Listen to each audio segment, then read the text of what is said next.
Welcome, travelers. A path once clear has vanished into a forest of shifting shadows, where every step leads deeper into a descent you never expected. A guide waits in the gloom, ready to lead you through gates where memory and consequence collide in the dark. Prepare yourselves for a journey through the echoes of the lost, where every soul holds a mirror to the truth you seek. Chapter 1. The landscape was a suffocating tapestry of shadow. There was no sky here, only a tangled canopy of black branches so thick they strangled the starlight before it could reach the ground. The air was heavy, tasting of stagnant water and old decay, hanging motionless in the gloom. It was a forest, but not one of nature's making. The trees were twisted into agonized shapes, their roots erupting from the earth like arthritic fingers seeking purchase in the loose, gray soil. It was a place where sound went to die, swallowed by the oppressive density of the wood. Dante awoke with a gasp, his lungs seizing as if he had just surfaced from drowning. He scrambled backward, his hands scraping against rough bark and cold dirt. His memory was a fractured mirror, reflecting only snippets of a life left behind, a banquet, a political decree, a woman's face, but nothing of how he had arrived in this nightmare. He was midway through the journey of his life, a man of status and intellect, yet here he was reduced to a trembling child in the dark. Panic, raw and visceral, clawed at his throat. He stumbled to his feet, turning in circles, searching for a path that did not exist. Every direction looked the same, a labyrinth of gnarled wood and deepening shadow. But then, a flicker of contrast caught his eye. Through a break in the iron-hard trunks, he saw a slope rising upward. At its summit, the shoulders of a hill were dressed in the golden rays of the morning sun. It was the planet of truth, shining down, offering a way out of the valley of death. Hope surged through him, hot and desperate. He began to climb, his breath coming in ragged tears. He would escape this pit. He would reach the light, but the dark wood would not release its prisoner so easily. From the brush, a shape emerged. It was sleek, moving with the fluid grace of spilled oil. A leopard, its pelt spotted and gaudy, blocked the path. It did not roar, it merely watched him with eyes like polished topaz, shifting left and right to cut off his ascent. Dante froze, his heart hammering against his ribs.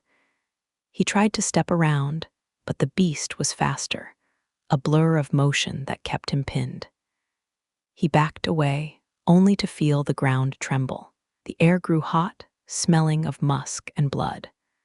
A lion appeared, its head held high in furious hunger.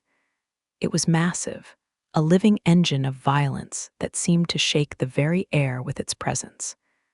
Dante's knees buckled. The logic of the world above held no sway here. This was primal fear, ancient and overwhelming. Yet the worst was still to come. Emerging from the shadows like a disease-made flesh was a she-wolf. She was terrifyingly gaunt, her ribs pressing against mange-ridden fur, looking as though she carried every craving of the world in her lean frame and was still starving. The leopard had been an obstacle, and the lion a threat, but the wolf was a sentence. She snarled, a low, wet sound that vibrated in Dante's bones, pushing him back, step by step, away from the sun and down into the darkness where the light was silent. Dante fell. He covered his face, waiting for the teeth, waiting for the end. The terror was absolute. He had lost the way of truth, and now his body would rot in this nameless valley. "Have pity on me," he cried out to the emptiness. "Whatever you are, shade or living man." The beasts did not strike. The air shifted, growing unnaturally still.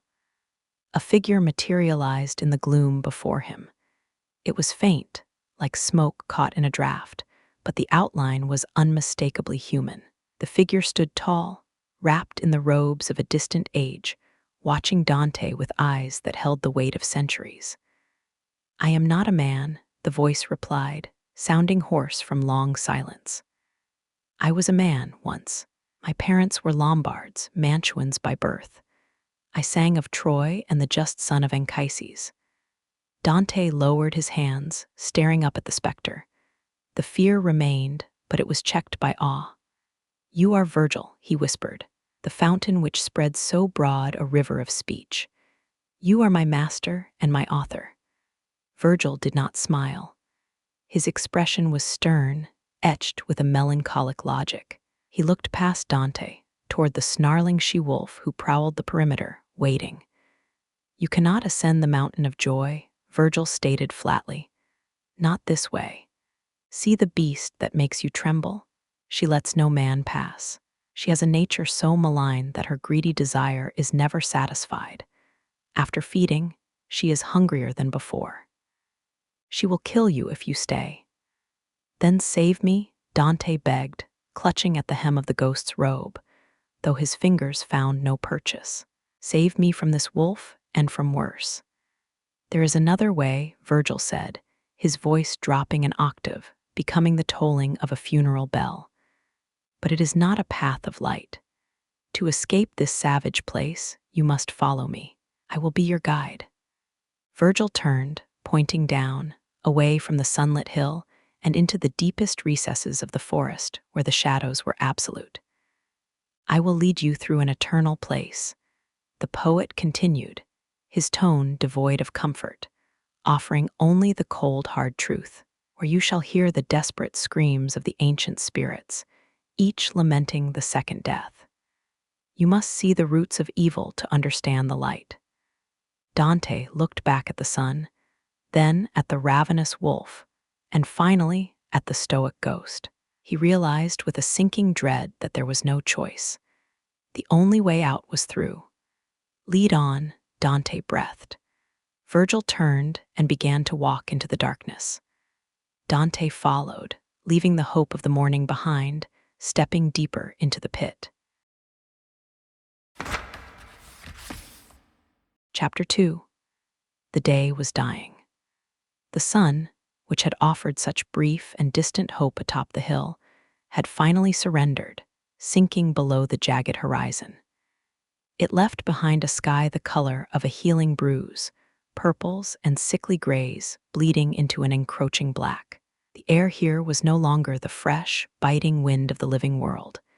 It was brown, thick, and heavy, settling over the wasteland like sediment in a stagnant pond. The ground beneath their feet had turned from forest loam to hard, unyielding dirt, cracked by an ancient thirst, stretching out into a desolate twilight that seemed to swallow sound. Dante stopped. His boots scuffed against the dry earth, the noise startlingly loud in the silence. The adrenaline that had propelled him away from the she-wolf was fading, leaving behind a cold, hollow dread that settled in the pit of his stomach. He looked at the spectral back of his guide. Virgil glided over the terrain, his robe barely stirring, a figure of absolute composure amidst the gloom. "Wait," Dante whispered, his voice trembling. "Poet, look at me." Virgil stopped and turned slowly. His face was pale, composed of moonlight and memory, and his eyes held a terrifying depth of understanding. "Test my worth," Dante pleaded, his hands shaking as he wiped sweat from his brow, "before you trust me to this deep passage. You sang of Aeneas, the father of Rome, who went into the underworld while still in corruptible flesh. But he was chosen to birth an empire. Later, the chosen vessel, Paul, went to bring back confirmation of the faith. But I am not Aeneas. I am not Paul. Who grants me this permission? If I let you lead me down there, I fear my coming will be an act of madness." Dante looked down at the dead ground. The reality of what lay ahead pressed in on him, a journey not just into danger, but into the architecture of damnation itself. "I am just a man," he choked out, "and I am afraid." Virgil studied him, his expression shifting from stoic patience to a sharp, piercing intent. He did not offer a comforting hand. Ghosts offer no warmth.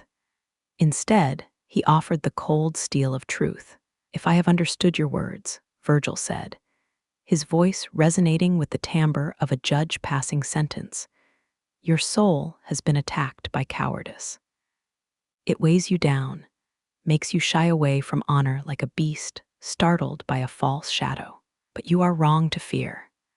I did not come for you by chance." The ghost stepped closer, the air growing colder with his proximity. "I was suspended in limbo," Virgil continued, "caught in the gray space between torment and peace. A lady called to me. She was so beautiful, so blessed, that I begged her to command me. Her eyes shone brighter than the morning star.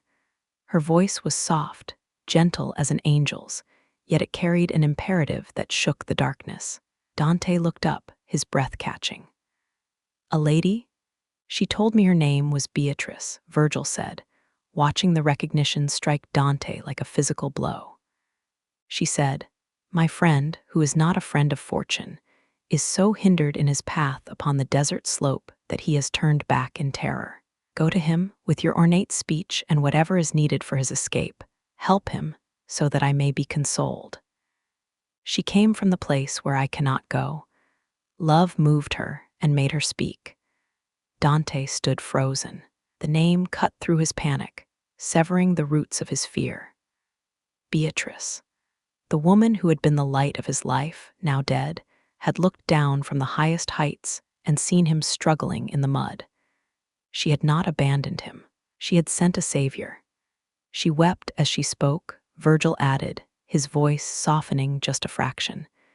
"And her tears made me eager to come. So I ask you now, why do you halt? Why do you harbor such cowardice in your heart, when 3 blessed ladies in the court of heaven care for you, and my words promise you such good? What is there to fear?" The transformation was immediate. Just as the little flowers, closed and bent by the night frost, straighten their stems and open their petals when the sun strikes them, so too did Dante's strength return. The blood rushed back to his face. The suffocating brown air seemed to clear, if only for a moment, to make way for his resolve. "She thought of me," Dante whispered. He clenched his fists, not in terror, but in determination. "And you, who moved so quickly at her true words, you have restored my will. I am ready." Dante stepped forward, closing the distance between himself and the guide. He looked past Virgil, into the deepening gloom where the path sloped sharply downward, disappearing into a throat of absolute blackness. "Lead on," Dante said, his voice steady. "My will is now yours. You are my guide, my lord, and my master." Virgil nodded once, a gesture of solemn approval. He turned his back to the fading twilight and began to move again. Dante followed, leaving the last vestiges of the earth's light behind. They walked in silence, the ground sloping steeper with every step, the air growing colder and smelling faintly of sulfur and ancient rot. They were no longer on the edge of the pit. They were stepping into its mouth. The descent had begun, and the deep, savage way swallowed them whole. Chapter 3. The path ended abruptly at a colossal wall of natural rock, cleaved open by an archway that seemed less built and more like a wound in the world itself. The stone was ancient, black and slick, with a moisture that smelled of old iron. Above the opening, words were etched into the lintel, their characters dark and jagged, pulsating with a faint, malevolent energy. They did not just sit on the surface. They seemed to burn into the retina, a permanent scar on the vision of anyone who dared look up. "Through me is the way into the city of woe. Through me is the way into eternal pain. Through me is the way among the lost people." Dante stood before the threshold, his eyes tracing the final, crushing sentence carved at the bottom. "Abandon all hope, ye who enter here." The words were a physical weight. They pressed down on his chest, squeezing the breath from his lungs. "Master," Dante whispered, his voice sounding small against the monolithic stone. "These words are hard. They are cruel." Virgil placed a hand on Dante's shoulder. His touch was cold, but steady, an anchor in a rising storm. "Here all suspicion must be abandoned," the guide said, his tone flat and unyielding. "All cowardice must die here. We have come to the place I told you of, where you will see the wretched people who have lost the good of the intellect." With a sudden, forceful grip, Virgil pulled Dante through the archway. The transition was instant and violent. The sky vanished, replaced by a starless vault of solid ink. The air was thick, not with fog, but with the debris of misery. It was a sensory assault. A cacophony of sighs, deep wailing, and high-pitched shrieks reverberated off the unseen walls. It was a tumult that spun forever in that air stained timelessly black, like sand caught in a whirlwind.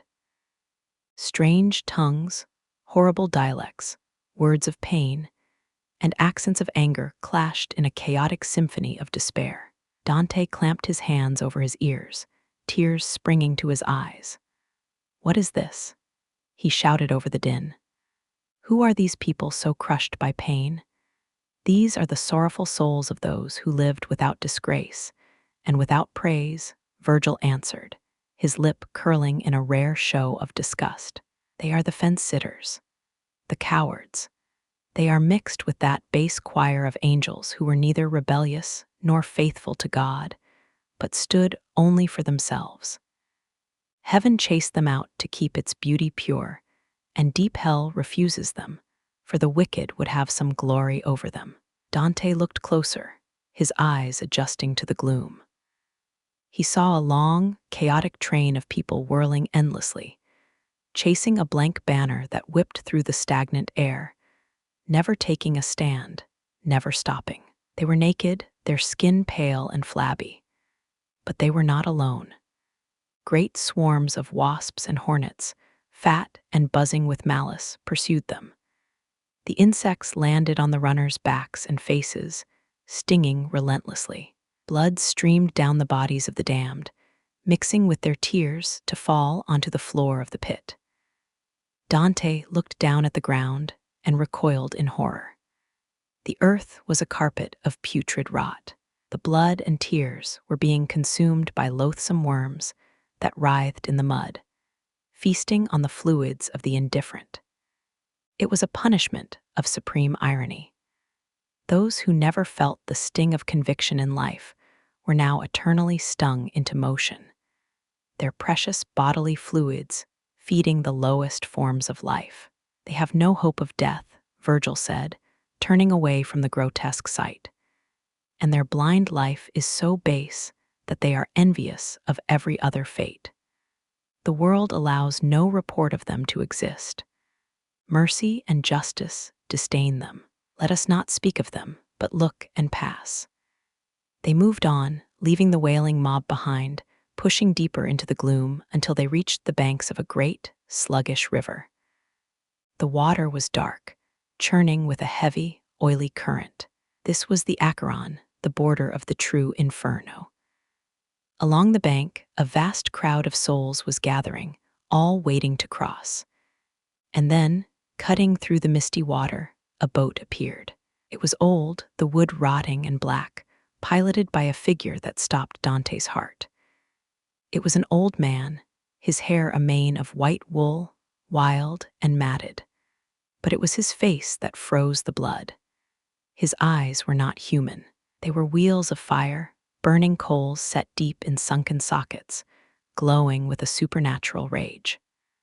"Woe to you, depraved spirits!" The ferryman roared, his voice like grinding stones.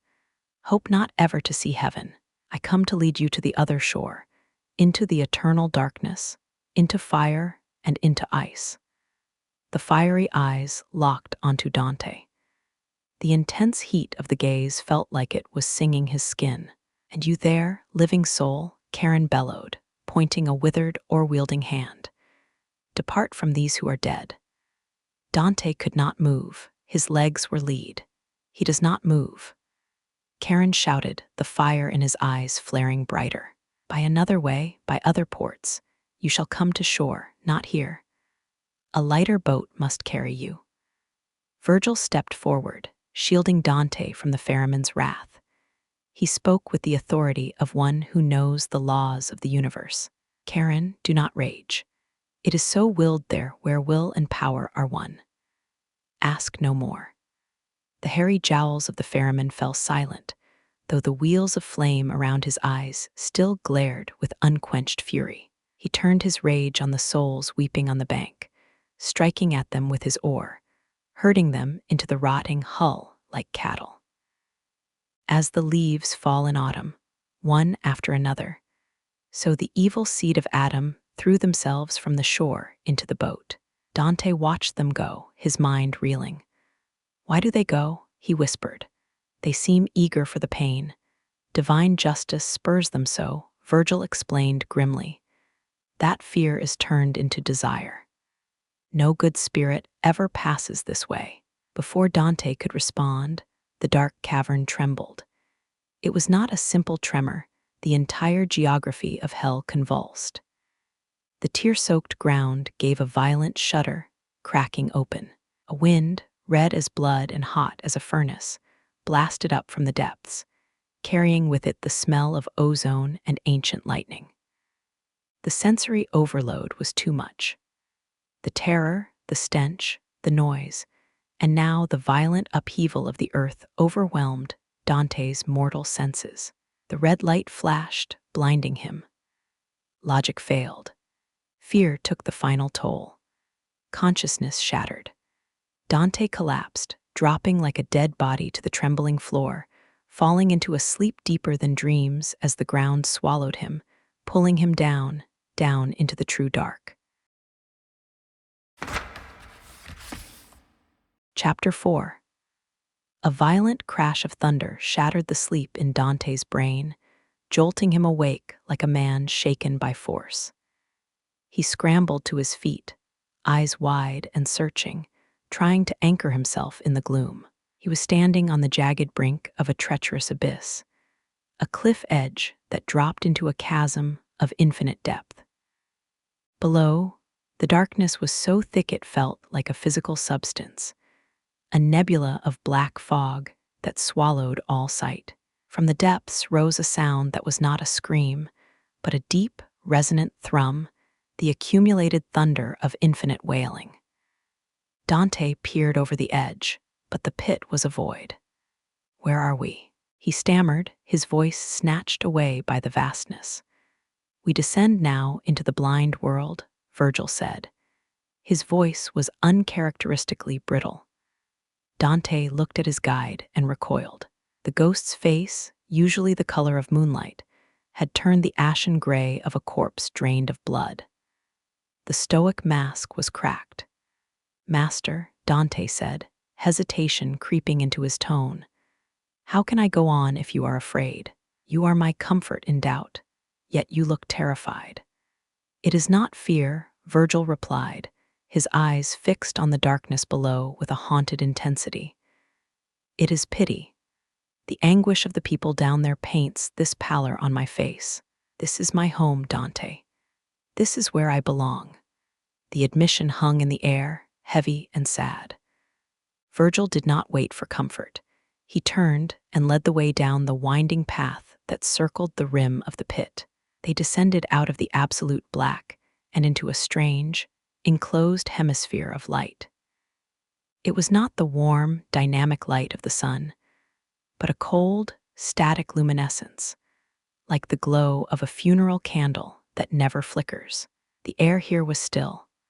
There were no storms, no winds, no shrieking demons. The silence was deafening. It was not empty, however. The air trembled with the vibration of a million sighs. They walked through a forest of shadows, but as they pushed deeper, the landscape shifted. Rising from the gloom was a magnificent citadel, encircled by 7 towering walls and defended by a beautiful, babbling stream. They crossed the water as if it were solid ground, passing through 7 gates, until they reached a meadow of fresh, unnatural green. It was a sanctuary, yet it felt like a museum. The light was pale and sterile, illuminating the faces of thousands of souls who moved with a slow, heavy dignity. Their eyes were grave, their expressions etched with a sorrow so profound it transcended tears. They spoke rarely, and when they did, their voices were soft, carrying the weight of mountains. "Listen well," Virgil whispered, the sound harsh in the quiet. "You do not ask who these spirits are. Before we go deeper, you must know. These souls did not sin. They have merits, great merits, but they are not enough. They lived before your faith or died without baptism, the gateway to your salvation. I am one of them." Dante felt a cold hand grip his heart. He looked at the gathered crowd, men, women, and children, all suspended in this glass jar of eternity. "Is there no pain here?" "The pain is here," Virgil said, touching his own chest.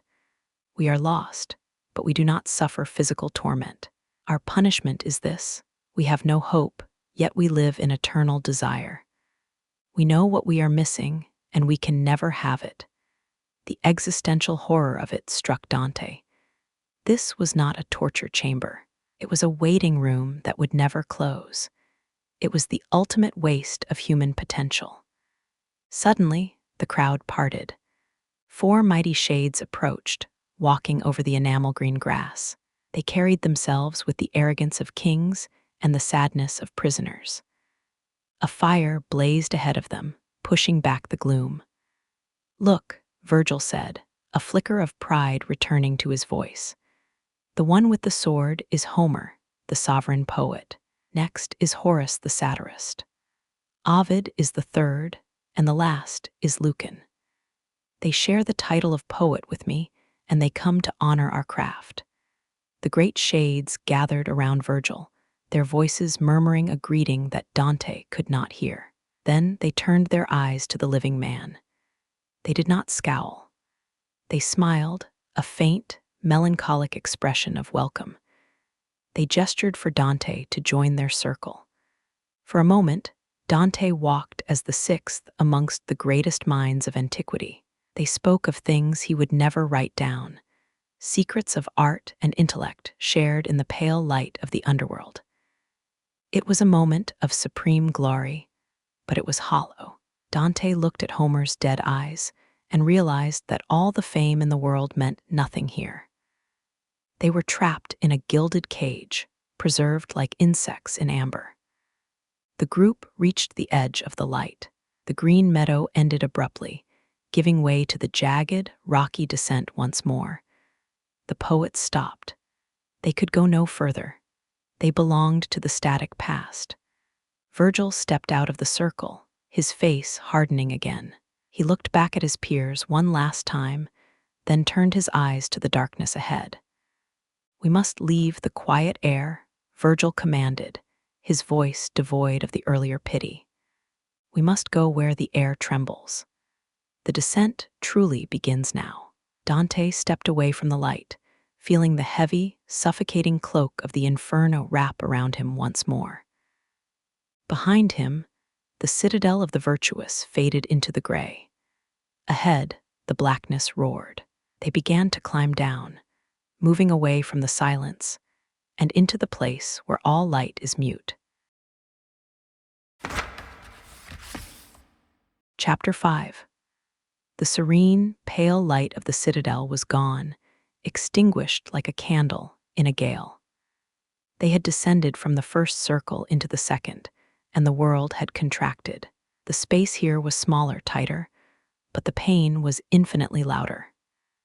There was no sky, only a crushing roof of jagged obsidian that seemed to sweat in the humid dark. The air wasn't just black, it was a physical force, screaming with a ferocity that vibrated in the marrow of Dante's bones. It was the sound of a hurricane trapped in a cave, a bellowing, ceaseless roar that tore at the senses. At the threshold of this chaotic throat stood a figure of nightmare. Minos. He was not merely a beast, but a grotesque perversion of authority. He sat crouched and massive, his skin the texture of wet clay, his eyes glowing with a bureaucratic malice. As the trembling souls from the line above were shoved before him, they confessed every hidden sin, every dirty secret of their lives. Dante watched, horrified, as Minos listened. The judge did not speak his verdict. Instead, his long, sinewy tail began to twitch. It lashed out, coiling around his monstrous torso with a wet, slapping sound. Once, twice, 3 times. The number of coils dictated the depth of the fall. With a snarl, Minos flung the souls into the abyss, dispatching them to their designated circle of hell. When Minos saw the living man, he stopped. His tail ceased its counting, hovering like a cobra. "You who come to this house of pain," Minos growled, his voice a grinding of tectonic plates. "Watch where you step and who you trust. Do not be fooled by the width of the entry." "Why do you shout?" Virgil interjected, his voice cutting through the din like a blade. He stepped between Dante and the monster, his stance immovable. "Do not hinder his fated journey. It is willed where what is willed must be done. Ask no more." Minos snarled, a sound of frustrated hunger, but he shrank back. The way was open. They stepped past the judge and into the dark, wind-torn void. Immediately, the gale hit them. This was the hellish storm that never rests. It howled with a predatory intelligence, driving spirits before it like debris in a tornado. The air was thick with the shrieks of the damned, a cacophony of regret that drowned out all thought. Dante shielded his eyes against the stinging grit. In the gloom, he saw them. Thousands upon thousands of shades, naked and helpless, swept up by the ruinous wind. They were whirled upward, dipped down, and smashed against the jagged cliffs. There was no hope of rest, not even a moment of lesser pain. They were the lustful, those who had let their carnal appetites override their reason in life. Now, the storm of their passions had become literal, an external force tossing them helplessly forever. "Look," Virgil shouted over the roar, pointing to a flock of wailing shades that looked like cranes stretching out their long necks in the sky. "There is Semiramis, empress of many tongues. There is Dido, who killed herself for love. There is Cleopatra, the luxurious. See Helen, for whose sake so many years of war were fought. See Achilles, Tristan, and Paris." He named 1,000 knights and ladies of old, pointing them out as they spun in the gray whirlwind. Dante felt a surge of overwhelming pity. These were not monsters. They were lovers, queens, and heroes, brought low by the warmth of their own blood. "Master," Dante called out, his voice cracking. "Those two there, they float together, seeming so light upon the wind. I wish to speak to them." Virgil nodded, his face grim but allowing the indulgence. "Call them by the love that leads them, and they will come." Dante waited for a lull in the violent wind and cried out, "O wearied souls, come and speak to us, if none denies it." Like doves called by desire, the 2 shades broke from the flock and drifted through the malignant air to land near Dante's feet. They were a man and a woman, clinging to each other with a desperation that defied the storm. The woman spoke, her voice a tragic melody amidst the shrieks. "O living creature, gracious and kind," she began, her spectral form shimmering with memory. "If the King of the universe were our friend, we would pray for your peace. You pity our perverse evil. Who are you?" Dante asked, tears blurring his vision. "I was born where the Po descends," she whispered. "Love, which is quickly kindled in the gentle heart, seized this man for the fair body that was taken from me. Love, which absolves no one beloved from loving, seized me so strongly with his charm that, as you see, it does not leave me yet. Love led us to one death."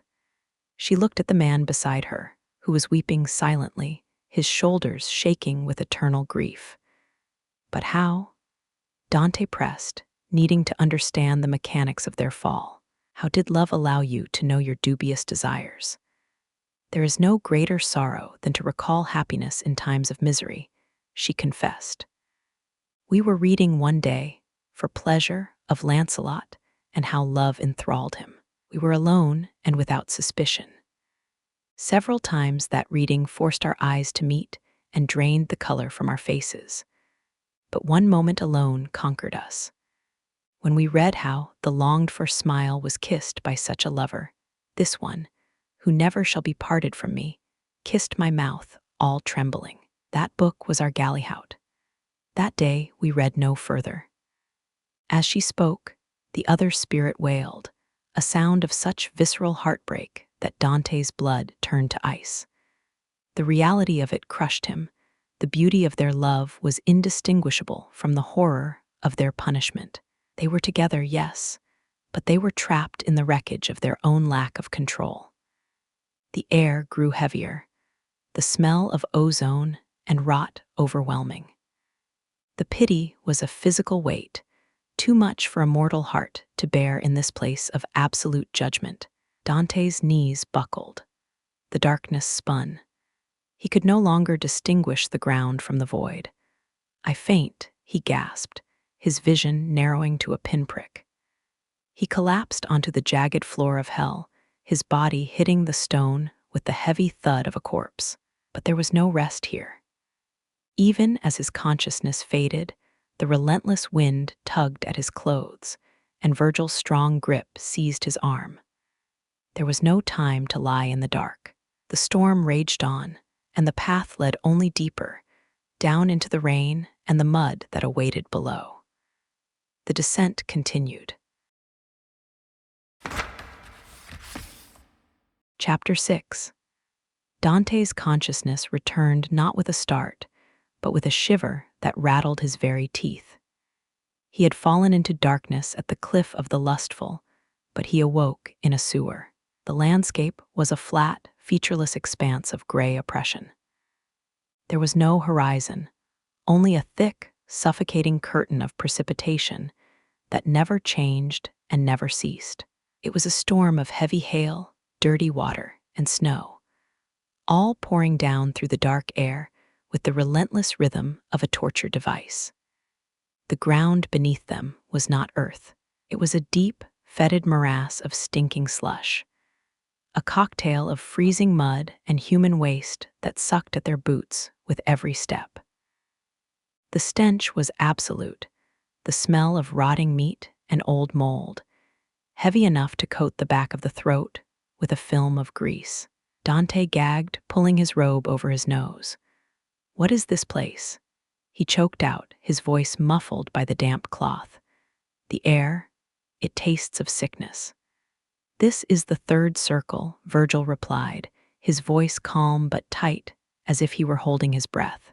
"Here, the rain punishes the gluttonous. Those who made their bellies their god and life now lie in the mire, blind and swollen, indistinguishable from the pigs they emulated."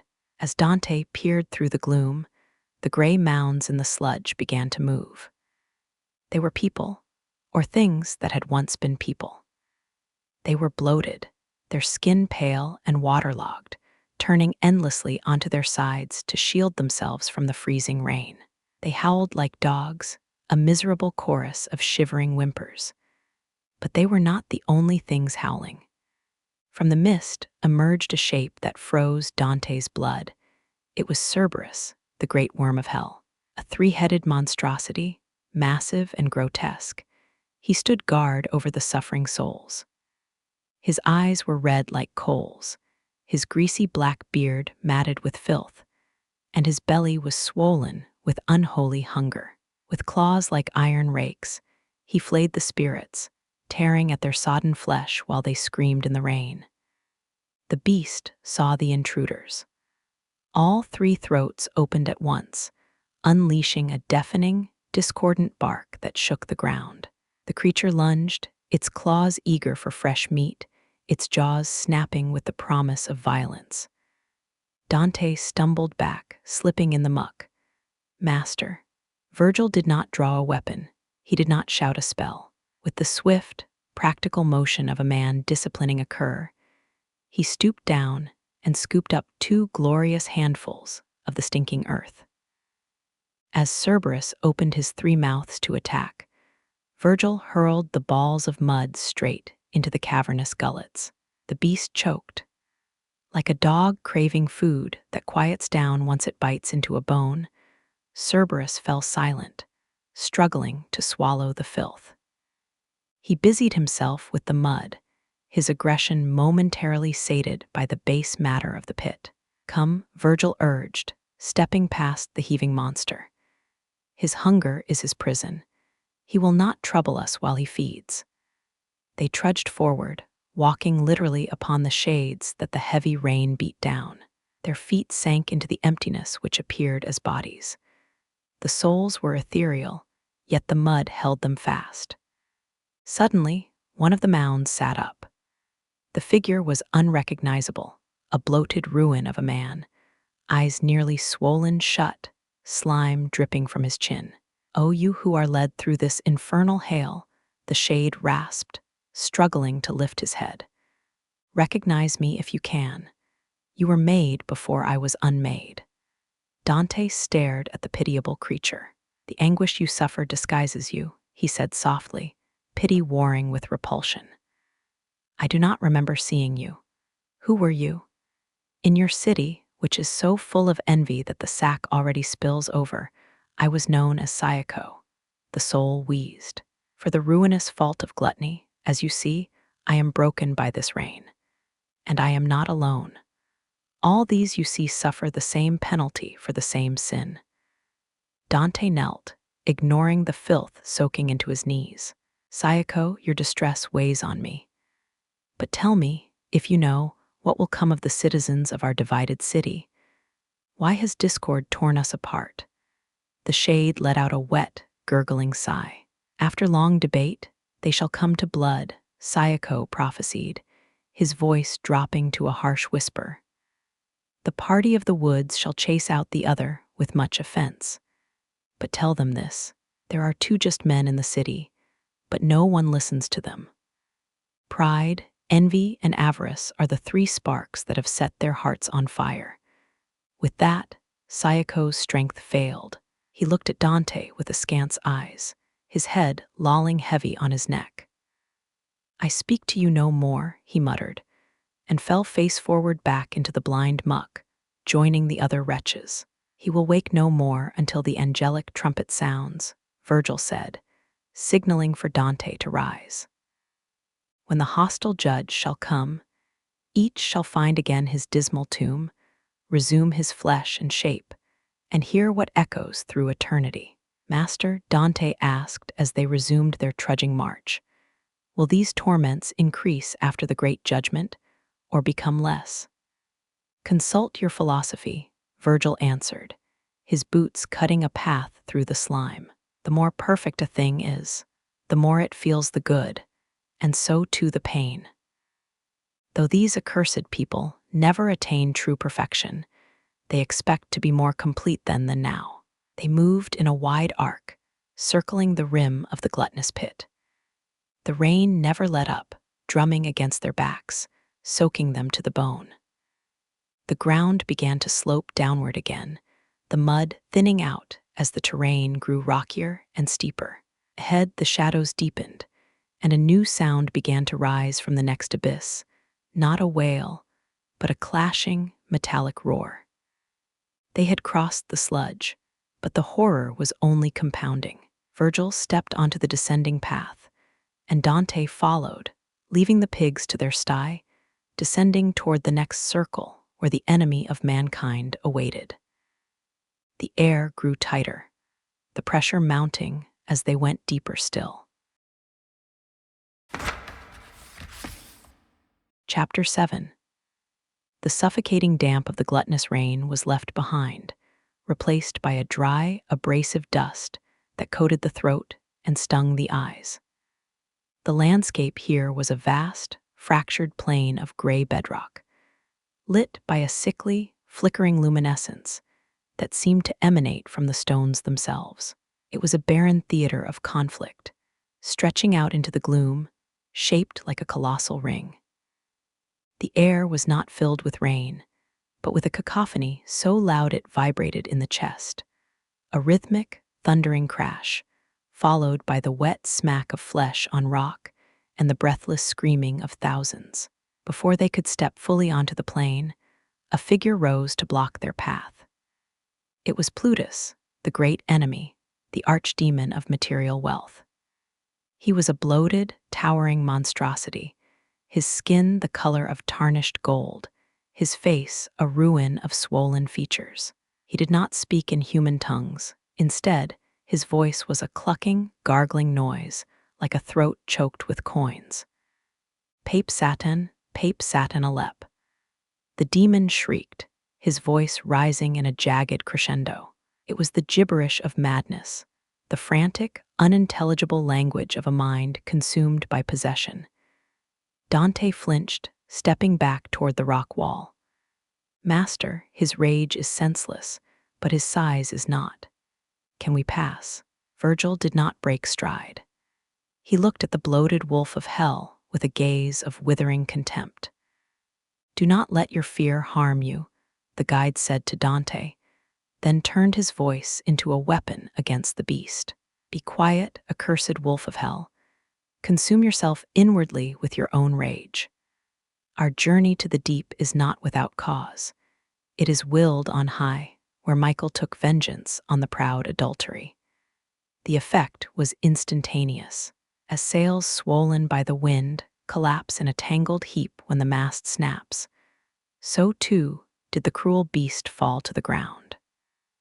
Plutus deflated, his power stripped by the authority of the divine mandate, leaving him writhing impotently in the dust. They stepped over the threshold and into the fourth circle. Now, the source of the thundering noise became horrifyingly clear. The plain was crowded with a mob more numerous than any Dante had yet seen. They were divided into two massive, opposing armies.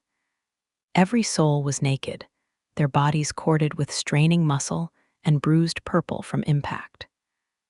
Pressed against their chests, they pushed enormous, jagged boulders, heavy weights that scraped and sparked against the stone floor. These were not mere rocks. They were the physical manifestations of their earthly obsession, the heavy burden of their wealth. With agonizing slowness, the two mobs pushed their weights along the curve of the circle until they met in the center. Crash. The sound was sickening, the impact of granite on granite, mixed with the snap of bone. The two sides collided with the force of opposing tides. Why do you hoard? Screamed the mob on the left. Why do you waste? Screamed the mob on the right. They were the misers and the spendthrifts. Those who clutched their gold too tight and those who threw it away with reckless abandon. Here, they were locked in an eternal, futile joust. After the collision, they turned, straining to roll their weights back to the starting point, only to turn around and do it all again. It was a clockwork of misery, a pendulum swinging between two extremes of the same sickness. Dante watched the meaningless labor with a heavy heart. He squinted into the dusty gloom, trying to pick out a face in the crowd. Master, he said, pointing to the group on the left. Those there, with the tonsured heads, they look like clerics. Surely I must recognize some of them. Are there not popes and cardinals among these wretches? You harbor a vain thought, Virgil replied, his voice cutting through the din. The undiscerning life that made them foul in the world has now made them unrecognizable to any eye. They were so consumed by the amassing of fortune that they lost their individual selves. Now, they are merely greed. They will butt their heads together for eternity. One group will rise from the grave with tight fists, the others with cropped hair. Virgil gestured to the chaotic scene. See now, my son, the brief mockery of the goods that are committed to fortune, for which the human race fights so hard. All the gold that is beneath the moon, or ever was, could not give rest to a single one of these weary souls. This fortune, Dante asked, watching a man get crushed between two boulders. Who is she? You speak of her as if she holds the world's goods in her clutches. Oh, foolish creatures, Virgil sighed, shaking his head. She is a general minister and guide, ordained to shift vain wealth from people to people, and from one bloodline to another, beyond the prevention of human wit.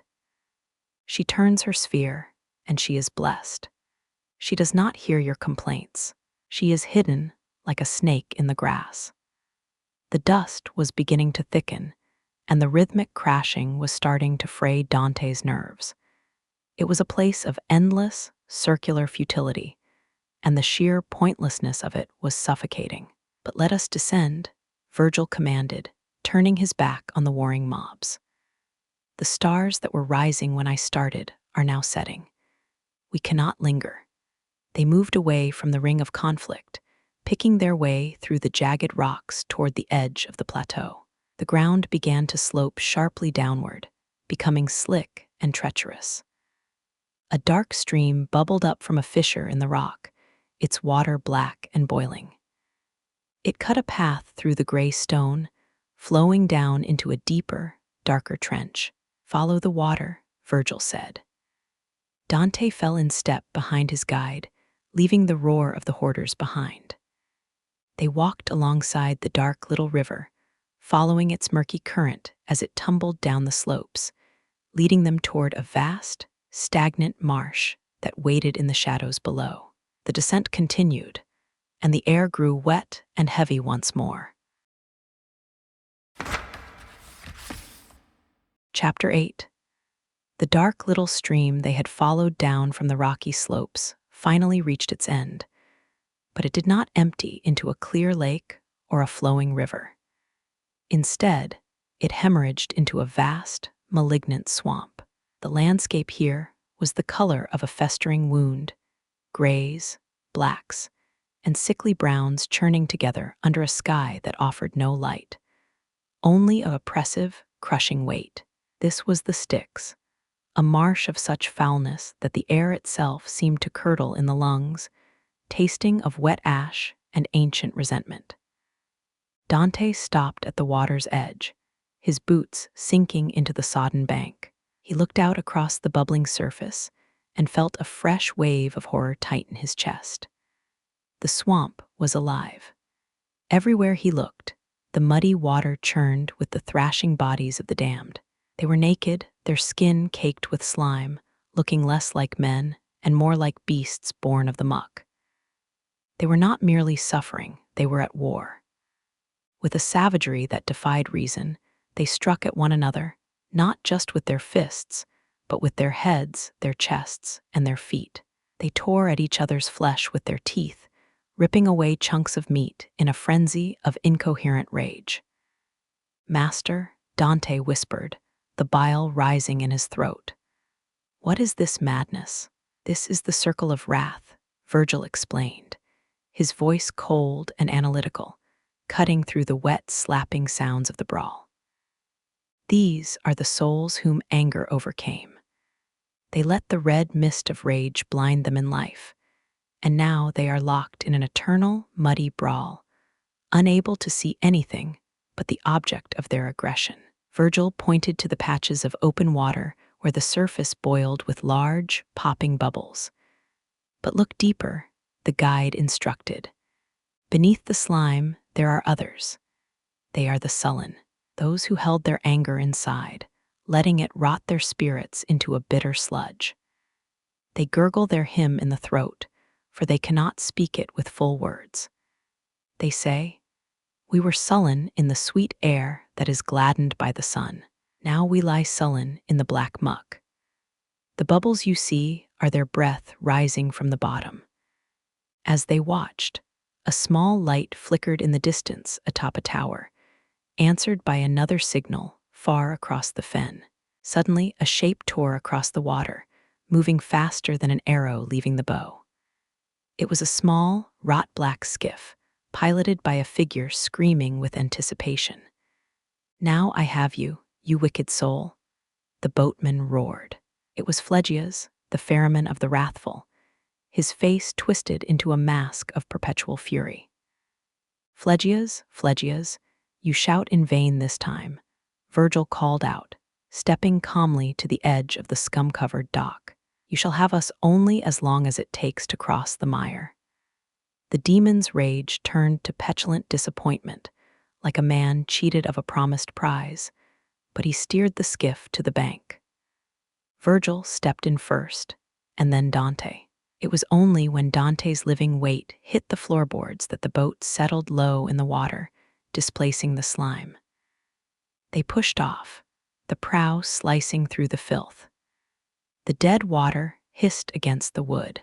Suddenly, the surface beside the boat broke. A head rose from the muck, covered in dripping slime, eyes wild and desperate. "Who are you who come before your time?"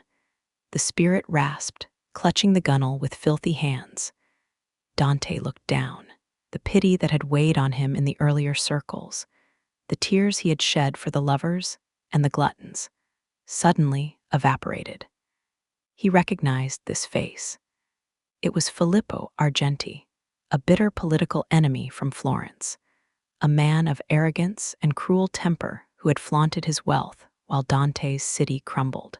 "I come, but I do not stay," Dante replied, his voice hardening into steel. "But who are you, who have become so ugly?"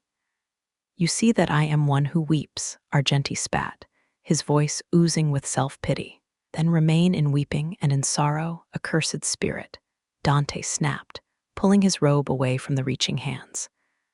"I know you, even filthy as you are." Argenti roared, a sound of pure animal hate, and reached up to capsize the boat. But Virgil was faster.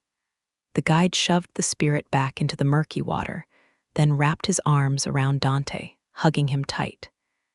"Indignant soul," Virgil said, a rare warmth in his tone. "Blessed is she who bore you." This man was arrogant in the world. There is no goodness to adorn his memory. That is why his shade is so furious here. How many up there now think themselves great kings, who shall lie here like pigs in the mire, leaving behind only horrible reproaches? "Master," Dante said, watching the ripples where Argenti had vanished, "I should very much like to see him dipped in this soup before we leave the lake." "You shall be satisfied," Virgil promised. Hardly had the words left his lips when the mud around the boat erupted. A dozen other wrathful spirits, sensing weakness, converged on Argenti. They did not attack the boat, they attacked him. At Filippo Argenti, the mob screamed. Dante watched with a grim satisfaction as the Florentine spirit was torn apart by his own kind. Argenti, screaming in impotent rage, turned his teeth on himself, biting into his own arm as he was dragged under the boiling slime. The boat moved on, leaving the massacre in its wake. The sounds of the marsh began to fade, replaced by a new, more ominous vibration, a low, mechanical hum that seemed to rattle the very bones of the earth. "Now, my son," Virgil said, his eyes fixed forward. "The city that is named Dis draws near. Its citizens are grave, and its army is vast." Dante looked ahead. Through the misty gloom, he saw them, tall towers of iron glowing red-hot, piercing the darkness like bloody needles. They were entering the lower hell, where the sins of violence and malice burned with an eternal fire. The skiff bumped against the shore, and they stepped out onto land that felt hotter, harder, and infinitely more dangerous than the mud they had left behind. The true nightmare was just beginning. Chapter 9. The heavy, rotting mists of the Styx began to lift, but they did not reveal a sky or a horizon. Instead, they unveiled a nightmare of architecture. Rising from the festering marsh were walls of solid iron, black and towering, stretching up into the gloom until they were lost in the smoke. These were not the cold battlements of earthly castles. They glowed with a dull, malevolent red, pulsing like a fever. The heat radiating from them was physical. a dry, suffocating blast that evaporated the sweat on Dante's skin before it could form. This was the city of Dis, the capital of the lower hell, where the fire is eternal and the sins are burned into the soul.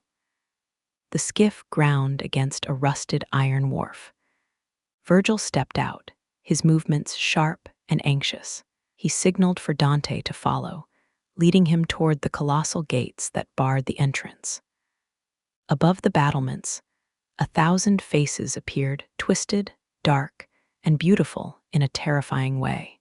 These were the fallen angels, the legion that had once rained down from heaven like a meteor shower. They had lost their grace, but they had kept their arrogance. "Who is this?"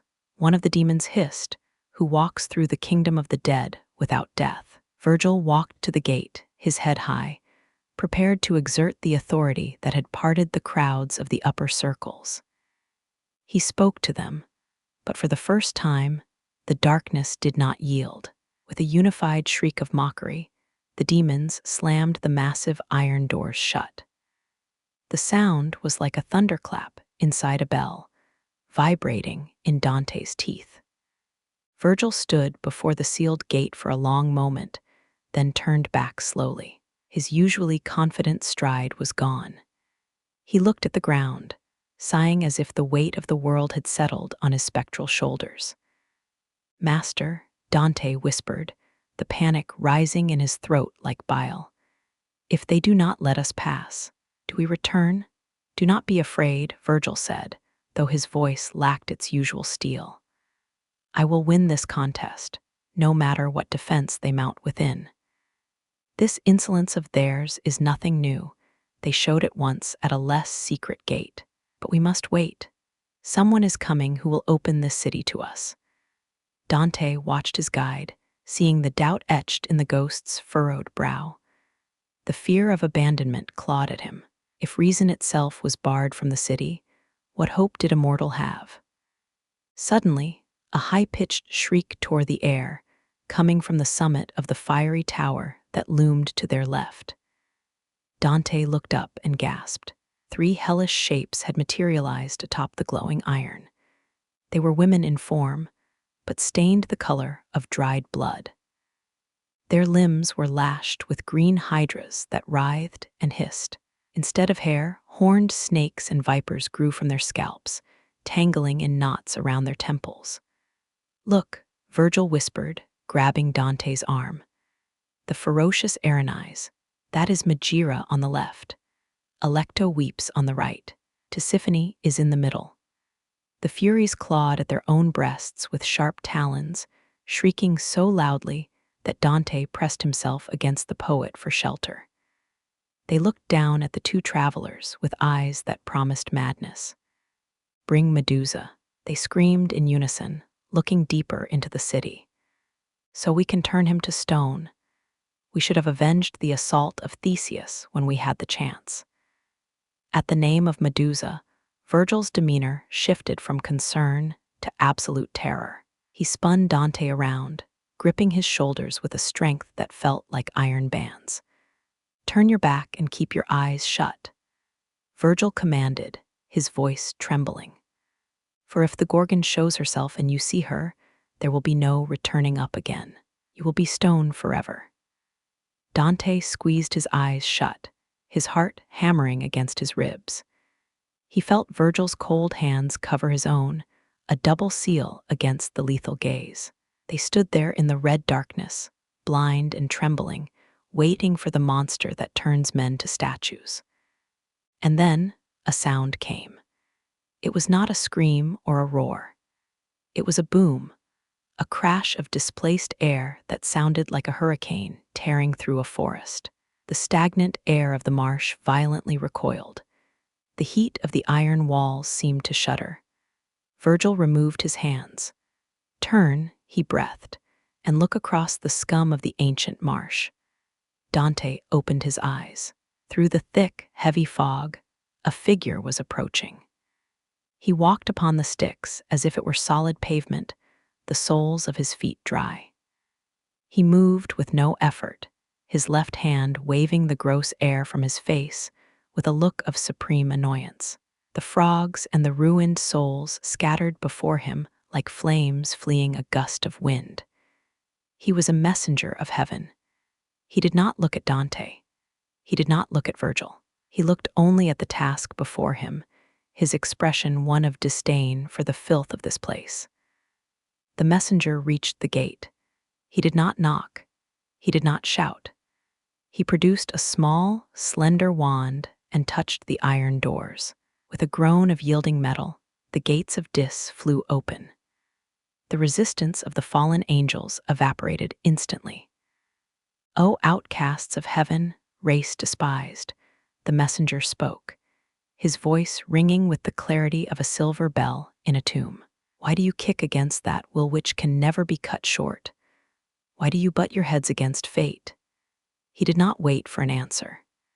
He turned and walked back across the wretched swamp, his mind already on other, higher concerns. Virgil looked at the open gate, then at Dante. The logic of the universe had been restored by divine intervention. The fear melted into a solemn resolve. "Come," Virgil said, "we enter now." They stepped over the threshold, passing through the walls of red-hot iron. The city of Dis swallowed them, and the landscape shifted from the chaotic marsh to a place of ordered, burning torment. They were moving deeper, into the graveyard of the heretics, where the flames of the intellect burned as hot as the fires of the pit. Chapter 10. The iron gates of Dis had shattered, not by force of arms, but by the touch of a wand, and the city of the damned lay open. Dante expected a metropolis of twisted spires and crowded streets, but what lay beyond the walls was a vast, undulating plain of sorrow. The ground was uneven, broken by the jutting corners of countless stone sepulchres. It was a cemetery, stretching out to the vanishing point in the red gloom. A necropolis for those who had believed death was the final silence. But there was no silence here. The air was a cauldron of heat, vibrating with a low, constant drone of agony. Every tomb was open, the heavy stone lids propped up at jagged angles. Inside each sarcophagus, a fire raged, not a flickering candle, but a furnace blast, fierce enough to melt iron. The flames licked at the edges of the stone, casting long, dancing shadows that looked like frantic spirits trying to escape. The smell was hideous, the sharp tang of sulfur mixing with the cloying, sweet stench of roasting bone and flesh. "Master," Dante choked, holding his sleeve over his mouth as the heat seared his eyes. "What are these graves? Who is buried in such a state, making their presence known only by these dismal sighs?" Virgil walked among the burning tombs with a solemn, measured gait, the hem of his robe brushing against the hot stones. "These are the heresiarchs," he explained, his voice low and devoid of judgment. "Here lie the leaders of sects and their followers. They believed the soul died with the body. Now, in a twist of divine irony, their souls are trapped in the grave forever, yet they cannot die, and they burn with an eternal consciousness." Dante stepped carefully, terrified of slipping on the loose gravel and falling into one of the open pits. As he passed the base of a particularly massive tomb, a voice erupted from the fire. It was not a scream of pain, but a command. "O Tuscan, you who walk alive through the city of fire, speaking with such honest speech, please stop here a moment." Dante froze, his heart hammering against his ribs. He shrank closer to Virgil, seeking the ghost's protection, but Virgil pushed him gently toward the voice. "Turn around," Virgil urged. "What are you doing? Look there, it is Farinata who has risen. You can see him from the waist up." Dante turned. Rising from the flames of the sarcophagus was a figure of immense power. Farinata Digli Uberti, the great Ghibelline leader, stood upright in his burning coffin. He was naked, the fire wreathing his chest and face, yet he did not flinch. He did not scream. He held his head high, his chest expanded, rising out of the fire with an expression of supreme disdain, as if he held all of hell in great contempt. The noble sinner looked down at Dante, his eyes piercing the smoke. He did not ask about the pain, he asked about lineage. "Who were your ancestors?" Farinata demanded, his voice booming over the crackle of the flames. Dante, feeling like a child before a giant, stammered out his family history. As he spoke, Farinata's brow furrowed. He recognized the names. They were Guelphs, the sworn enemies of his own faction. "They were fierce enemies to me," Farinata declared, the old political hatred burning brighter than the fire around him. "To me, and to my ancestors, and to my party. So much so that I scattered them twice. They returned," Dante shot back, a spark of earthly pride cutting through his fear. "Both times. An art your people never learned well." The exchange was surreal, two men discussing the politics of a city far above, while one burned in an open grave. It was the ultimate display of intellectual pride. Even the fires of damnation could not burn away their obsession with status and tribe. As they spoke, another shade peeked timidly from the same tomb, visible only to the chin, weeping and looking around for a son who was not there. But Farinata did not acknowledge his cellmate. He did not turn his neck. He stood like a statue of brass, unaffected by the misery of others or his own torment. His pride was his armor and his prison. "Master," Dante whispered to Virgil, pulling away from the heat. "His arrogance is terrifying. He treats the fire as if it were nothing. He is trapped in the past," Virgil noted, steering Dante away from the conversation, which had begun to turn circular and bitter. "He can see the future, but the present is a blur to him. When the gate of the future is shut at the judgment, his mind will be blank. His pride will be all that remains, echoing in a void." Farinata sank back into his fiery bath, his political arguments unfinished, consumed once more by the flames he refused to acknowledge. Virgil led Dante away from the cemetery walls, cutting across the center of the burning plain. The ground began to slope downward again, and the smell changed. The scent of burning bone faded, replaced by something far worse, a stench so acrid, so foul, that it smelled of old blood and rot. It was the smell of violence. They reached the edge of a high, broken cliff composed of landslide debris. Below them lay the lower circles, shielded by the darkness. "We must descend," Virgil said, covering his nose against the rising fumes. "Into the stench of the abyss. The city of Dis is behind us, but the river of blood lies ahead." Dante looked back one last time at the field of glowing tombs, then followed his guide over the edge, climbing down the jagged rocks into the deeper, darker pit. Chapter 11. The descent had been a continuous assault on the senses, but nothing could have prepared Dante for the smell that rose from the seventh circle. It was an invisible wall of putrescence, a thick, cloying stench of dried blood, burnt hair, and ancient rot that hit him like a physical blow. The air shimmered with the fumes, distorting the jagged rocks of the cliff edge. Below them, the abyss yawned wide, a throat of infinite darkness from which echoed the wet, chaotic sounds of slaughter. Dante gagged, stumbling back from the precipice. He pressed his sleeve to his face, his eyes watering. "Master," he choked out, his voice thin and trembling, "I cannot breathe. This air, it is poison." Virgil stopped, his own face tightening in disgust. He scanned the immediate area, looking for shelter from the rising miasma. "The stench is too strong," the guide admitted, his voice clipped. "Our senses are not yet hardened to it. We must pause here, behind this great tomb, until our noses grow accustomed to the foul breath of the deep pit." They took refuge behind a massive sarcophagus, its lid cracked and leaning askew. The inscription on the stone was faded, speaking of a pope who had strayed from the path, but neither traveler had the stomach to read it now. They crouched in the shadow of the stone, huddled against the overwhelming sensory violence of the place. "We have a moment," Virgil said, settling himself on a flat rock with the composure of a professor in a lecture hall. "While we wait for the air to become breathable, I will explain the geography of the evil that lies below. Listen well so that later, the sight alone will suffice." Dante nodded, grateful for the distraction. The logic of Virgil's voice was a lifeline, a clean, sharp thread of reason in a tapestry of madness.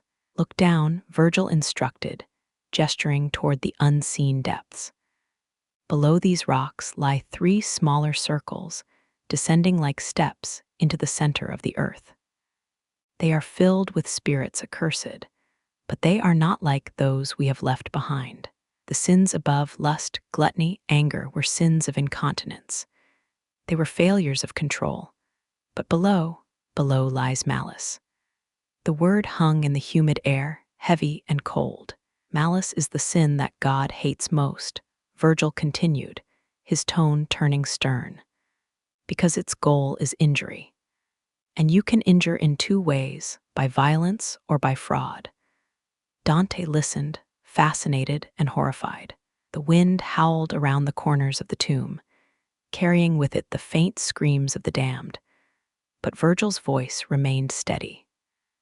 "The next circle, the 7th, belongs to the violent," Virgil explained, counting on his fingers. "And since violence can be done to 3 things, to God, to oneself, and to one's neighbor, it is divided into 3 rings. First, those who kill and plunder their neighbors, they boil in a river of blood. Second, those who lay violent hands on themselves, they are denied their bodies even in death. And third, those who curse God or violence nature, they burn on burning sand under a rain of fire." "And fraud?" Dante asked, dread pooling in his stomach. "Fraud is a vice peculiar to man," Virgil said, his lip curling with distaste. "Beasts kill, but only man lies. Fraud severs the bond of love that nature makes. It is the sin of the hidden dagger, the poisoned word.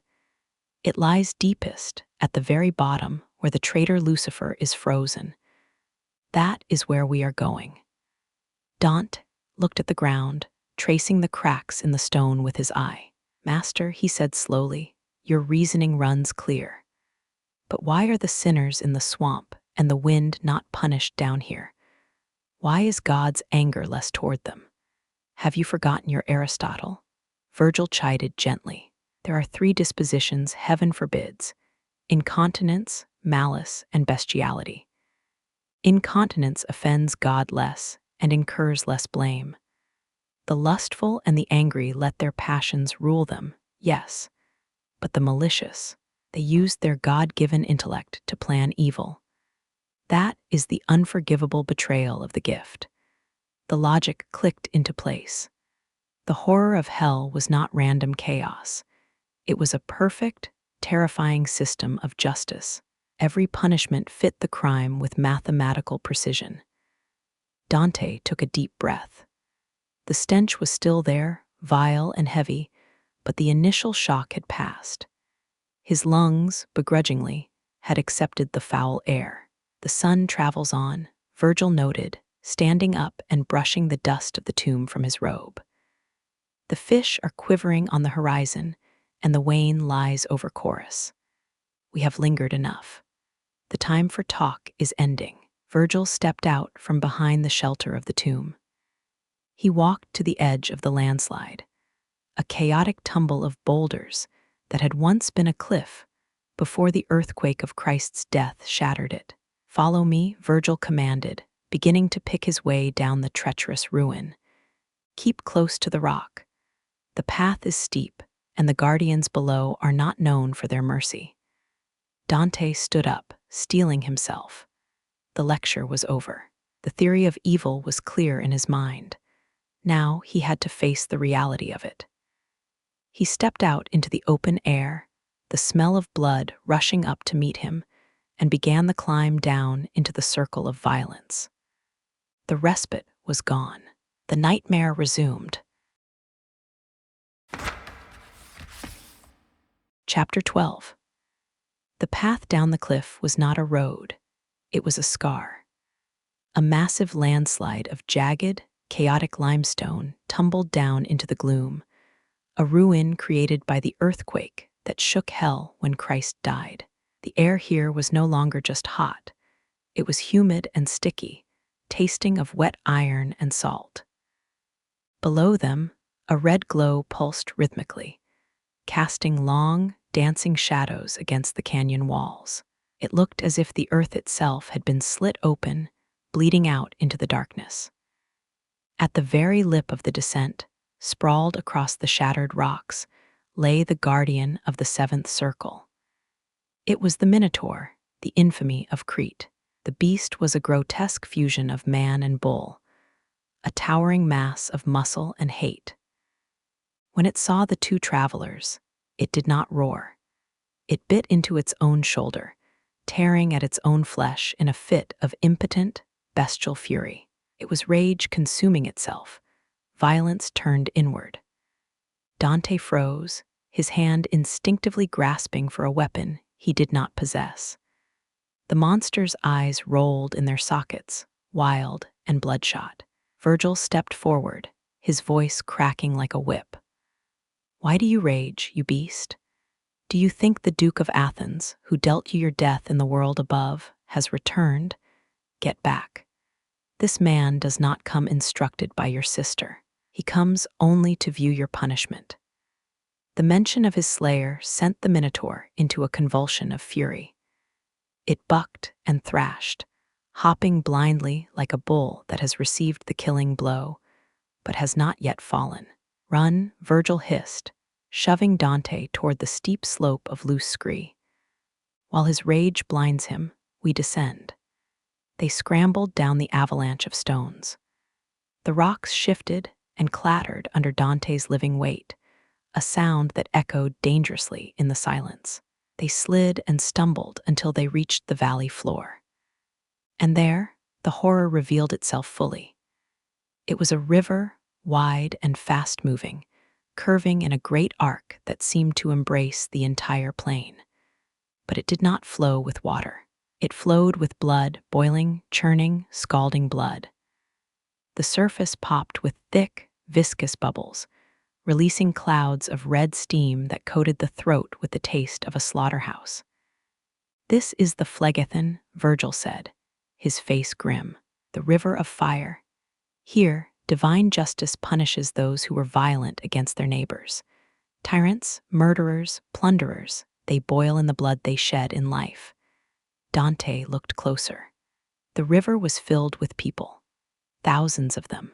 They shrieked as the boiling liquid cooked their flesh, trying to lift their torsos out of the red current to find a moment of cool air.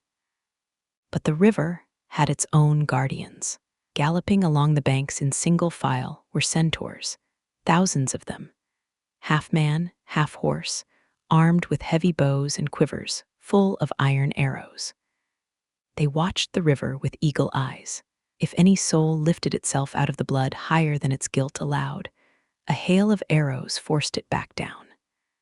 3 of the centaurs broke from the line and galloped toward the poets, bows drawn, arrows notched. "Stop where you are," shouted the leader, a creature of majestic and terrifying strength. Distinctive scars marked his chest. "Tell us from there, to what punishment do you come? Or I draw the bow." "We will answer only to Chiron," Virgil replied calmly, pointing to the speaker. "Your rashness was always your flaw, Nessus." The leader lowered his bow slightly. This was Chiron, the wise tutor of Achilles, his face lined with a savage intellect. Beside him stood Nessus, who died for Deianira, and Pholus, seething with rage. Chiron knocked an arrow, but instead of firing, he used the tip to brush back his beard, revealing his mouth. "Have you noticed?" He muttered to his companions. The one behind moves what he touches. The feet of the dead do not shift the stones. Virgil walked right up to the terrifying creatures. He is alive, the guide admitted. He wanders this dark valley by necessity, not by pleasure. He is no robber, and I am no thief. In the name of the power that moves my steps, grant us one of your troop to guide us to the ford, and to carry this man on his back, for he is not a spirit that can fly through the air. Chiron turned to his right. Nessus, he commanded, return and guide them. If you meet another patrol, make them stand down. Nessus grunted, gesturing for them to follow. Dante looked at the centaur's broad, horse-like back, then at the boiling river. He climbed awkwardly onto the beast, clutching the human shoulders of the monster. They moved along the bank. The screams from the river were deafening. Who are they? Dante shouted over the roar of the boiling blood. He pointed to a group submerged up to their eyebrows, the red liquid bubbling against their eyelids. Tyrants, Nessus answered, his voice a low rumble. Those who laid their hands on life and goods. There is Alexander the Great. There is Attila, the scourge of God. And that one with the black hair is Ezelino. Further on, the blood grew shallower, reaching only the throats of the sinners. Here were the murderers. Further still, it covered only the feet of those who caused merely injury and plunder. We cross here, Nessus said. The centaur stepped into the river. Dante pulled his legs up, terrified of the bubbling red surf. The heat radiating from the liquid was intense, baking the soles of his boots. The smell was overpowering, copper, iron, and burnt meat. They reached the other side. Nessus deposited Dante on the hard, dry ground, then immediately turned and splashed back across the ford without a word of farewell, rejoining his patrol. Dante stood on the far bank, shaking. Behind him, the Phlegethon roared, a red ribbon of agony. Ahead, the landscape changed again. The blood was gone, replaced by a dense, unnatural forest of gray, twisted trees that bore no fruit. There was no path. We leave the blood behind, Virgil said, turning his back on the river. But the violence is not finished. We enter the wood now. Stay close. They walked away from the heat of the river and stepped into the cold, silent shadow of the strange trees, moving deeper into the circle, where the violence turned not against others, but against the self. Chapter 13. Nessus, the centaur, had splashed back across the boiling ford, leaving them on the far bank. As the thunder of the blood river faded behind them, the landscape shifted into a nightmare of botany. They had entered a forest, but it was a wood that had never known the kiss of spring. There were no green leaves here, only dusky, almost black foliage that seemed to absorb the dim light. The branches were not smooth or straight.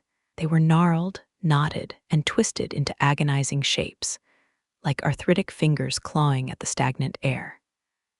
There were no fruits, only poisonous thorns, long, sharp, and cruel, jutting from the bark like rusted nails. The ground was not soil, but a hard, gray dust, barren and cold. It was a thicket so dense and tangled that no path could exist within it. Dante stepped carefully, his robe catching on the jagged briars. The air was heavy with a strange, suffocating silence, broken only by the sound of wings. High in the twisted canopy, grotesque shapes shifted. They were the harpies, monsters with the broad wings of birds, the clawed feet of raptors, and the pale, fleshy faces of human women. They sat heavy on the branches, their bellies swollen and foul, uttering strange, mournful cries that sounded like wind weeping through a cracked window. "Master," Dante whispered, his eyes darting around the gloomy thicket. "I hear wailing. Everywhere around us, there are voices lamenting, but I see no one. Are the spirits hiding behind these trunks?" He stopped, utterly confused. The forest echoed with the sounds of human misery, deep, resonant groans and sharp cries of pain, yet the wood appeared empty of souls. He imagined that the damned were concealing themselves in the brush, watching him. Virgil, reading his thoughts with a stoic clarity, shook his head. "You believe that these voices come from people hiding behind the trees," the guide said, his voice low. "But you are mistaken. Break off a twig from any of these plants, and your error will be cut short." Dante hesitated. The request seemed pointless, perhaps even petty in such a place, but he trusted the logic of his guide. He reached out to a large, gnarled thorn bush that stood beside him, its bark rough and scarred. He selected a small branch and snapped it off. Crack. The sound was sharp, like a bone breaking. "Why do you tear me?" The voice did not come from behind the tree. It screamed from the fracture itself. Dante dropped the twig in horror. From the broken stump of the branch, dark blood began to bubble up, oozing down the bark like black oil. It sputtered and hissed, just as a green log hisses when thrown into a fire, releasing both sap and air from the heat. Here, the wood released blood and words. "Why do you mangle me?" The tree shrieked, the voice wet and gurgling with its own sap. "Have you no spirit of pity? We were men once, and now we are turned to scrub. Your hand should have been more merciful, even if we had been the souls of serpents." Dante backed away, his stomach turning over. The blood was staining the gray dust at his feet. "Master," he gasped, looking at Virgil with wide, terrified eyes, It bleeds." Wounded soul, Virgil addressed the tree, his tone heavy with regret. "If he could have believed what I wrote in my rhymes without seeing it, he would not have stretched out his hand against you. But the incredible nature of your punishment made me urge him to an act that weighs on my own conscience." Virgil turned to Dante. "Tell him who you are," he commanded, "so that he may refresh your fame in the world above as recompense for the injury." The tree ceased its hissing for a moment. "Your sweet words allure me," the spirit replied, the voice vibrating through the trunk. "I was the man who held both keys to Frederick's heart, locking and unlocking it with such soft touch. I was Pier della Vigna. I was faithful to my glorious office, but the envy of the courts, that harlot who never turns her eyes from Caesar's house, inflamed all minds against me. My master turned on me, and I, in a disdainful spirit, thinking to escape scorn by death, made myself unjust against my just self." The trunk shuddered, a few leaves trembling in the still air. "I swear by the new roots of this tree," Pier continued, "I never broke faith with my lord. But tell me, how are we bound here? And will we ever be released?" Virgil nodded to Dante to listen. "Explain how the spirit gets bound in these knots," the guide asked the tree. The tree puffed hard, and the blood bubbled again, forming words. "When the savage soul leaves the body from which it has torn itself by its own hand, Minos sends it to the seventh depth. It falls into the wood, not in a chosen spot, but wherever fortune flings it. There, like a grain of spelt, it sprouts. It shoots up to become a sapling and a wild plant. Then the harpies, feeding on our leaves with their teeth, give pain, and to the pain, a window." The horror of the logic settled on Dante. By destroying their bodies in life, they had forfeited their right to a human form in death. They were mere vegetation, food for monsters. "We shall go for our spoils on the day of judgment like the others," the tree whispered, its voice fading. "But not to wear them again. It is not just for a man to have what he violently took from himself. We shall drag our bodies here, and in this mournful wood, our bodies will be hung on the thorns of our own alien shades." Dante stared at the bleeding tree, imagining the forest draped in the discarded corpses of the suicides after the end of time, a museum of self-destruction.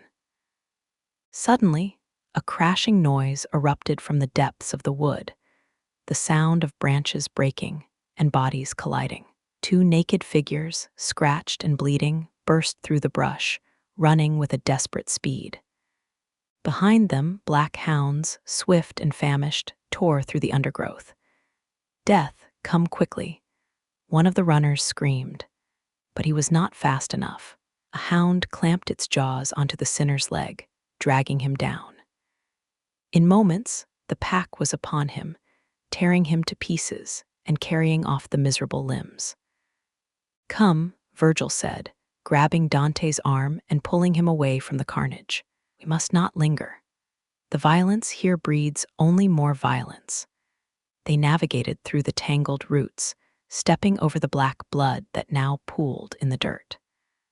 The claustrophobia of the wood was overwhelming, the trees pressing in as if trying to trap them in their misery. Virgil located the edge of the thicket, where the gray forest ended abruptly. Beyond the tree line, the landscape opened up, but it offered no relief. The wood gave way to a vast, open plain of sand, but it was not a desert of the earth. The sand was thick and dry, and from the ruddy sky above, great flakes of fire were falling slowly, like snow in the mountains without wind. "We leave the wood," Virgil stated, shielding his eyes from the glare ahead, "and enter the burning sands. Step carefully, Dante.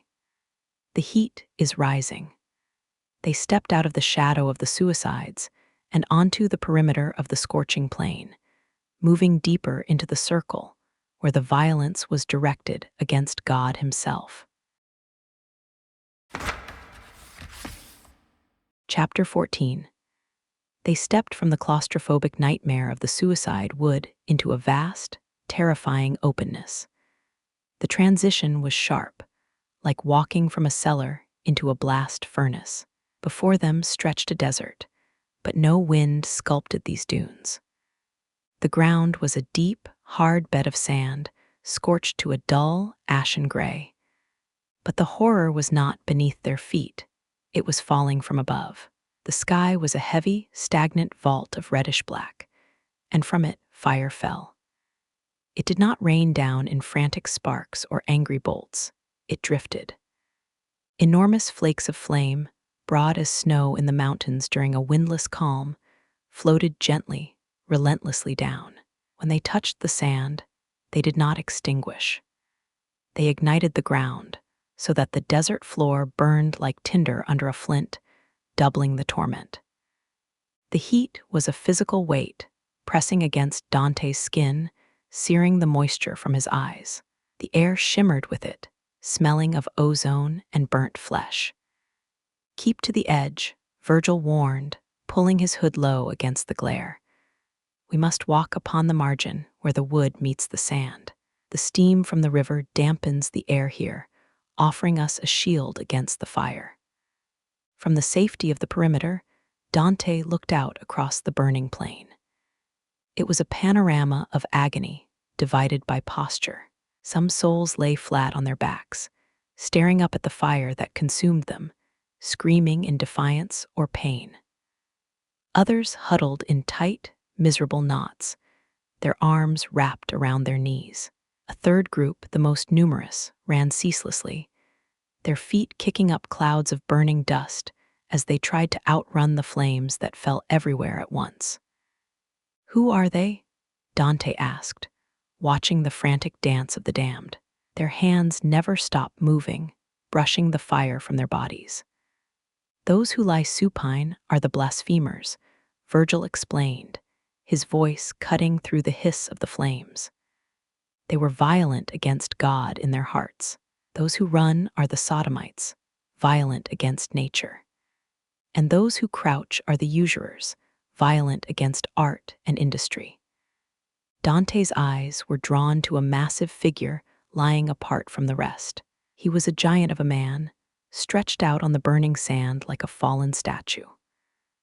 The fire fell on his chest, on his face, on his open eyes, yet he did not brush it away. He lay perfectly still, his expression twisted into a sneer of supreme contempt. He seemed to invite the pain, to wear it like a crown. "Who is that great one?" Dante whispered, awestruck by the sheer force of will on display. "He seems not to care for the fire. He lies there grim and scornful, as if the rain does not ripen him." The giant heard him. Without turning his head, he roared, his voice booming like thunder over the desert. "Would I was alive, that I am dead. Let Jupiter wear out his smith, from whom he took the sharp bolt to strike me down. Let him weary the others at the forge in Mongibolo. Let him shoot at me with all his force. He shall not have the satisfaction of a joyous vengeance." Capanius. Virgil shouted back, his voice rising in rare anger. "In that your pride is not extinguished, you are punished the more. No torture other than your own madness could be a pain equal to your fury." Virgil turned to Dante, lowering his voice. "That is one of the 7 kings who besieged Thebes. He held God in contempt, and still does.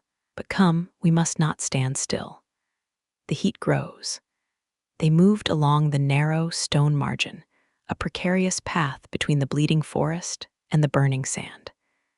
As they walked, Dante noticed a group of runners breaking away from their endless circle. They squinted through the heat haze, looking at the travelers with the intensity of an old tailor threading a needle. One of the runners cried out, "What a wonder!" and reached out to grab the hem of Dante's robe. Dante looked down. The face was baked brown by the fire, the skin peeling and scarred, but the eyes were familiar. A jolt of recognition hit him. "Sir Brunetto," Dante gasped, stopping in his tracks. "Are you here?" It was Brunetto Latini, his old teacher, the man who had taught him how man makes himself eternal through his work. To see such a great intellect running naked under the rain of fire was a blow to the heart. "Oh, my son," Brunetto wheezed, keeping pace with Dante as they walked. "If I let my feet stop for an instant, I must lie 100 years unable to brush off the fire." "Go on, I will walk at your hem." They spoke as they walked, the student and the master, discussing the rot of Florence and the destiny of Dante's work. But there was a tragic distance now. Brunetto was trapped in the mechanics of his sin, his brilliance overshadowed by his punishment. "I cannot stay," Brunetto finally said, looking back over his shoulder. "I see new smoke rising from the sand. People are coming with whom I must not be seen. Remember my tesoro, in which I still live. I ask no more." With that, the old scholar turned and sprinted away across the burning plain, running like one who races for the green cloth at Verona. And in that moment, he seemed like a winner, not a loser. But the tragedy remained. The poets continued along the stone embankment. The sound of a roaring waterfall began to drown out the cries of the sinners. The red stream of the Phlegethon, which had followed them underground, now plunged over a terrifying precipice. "We have reached the Great Barrier," Virgil announced, stopping at the edge of the abyss. The water cascaded down into a dark, bottomless void, the noise deafening. Here, the circles of violence end. Below lies the Malebolge, the circles of fraud.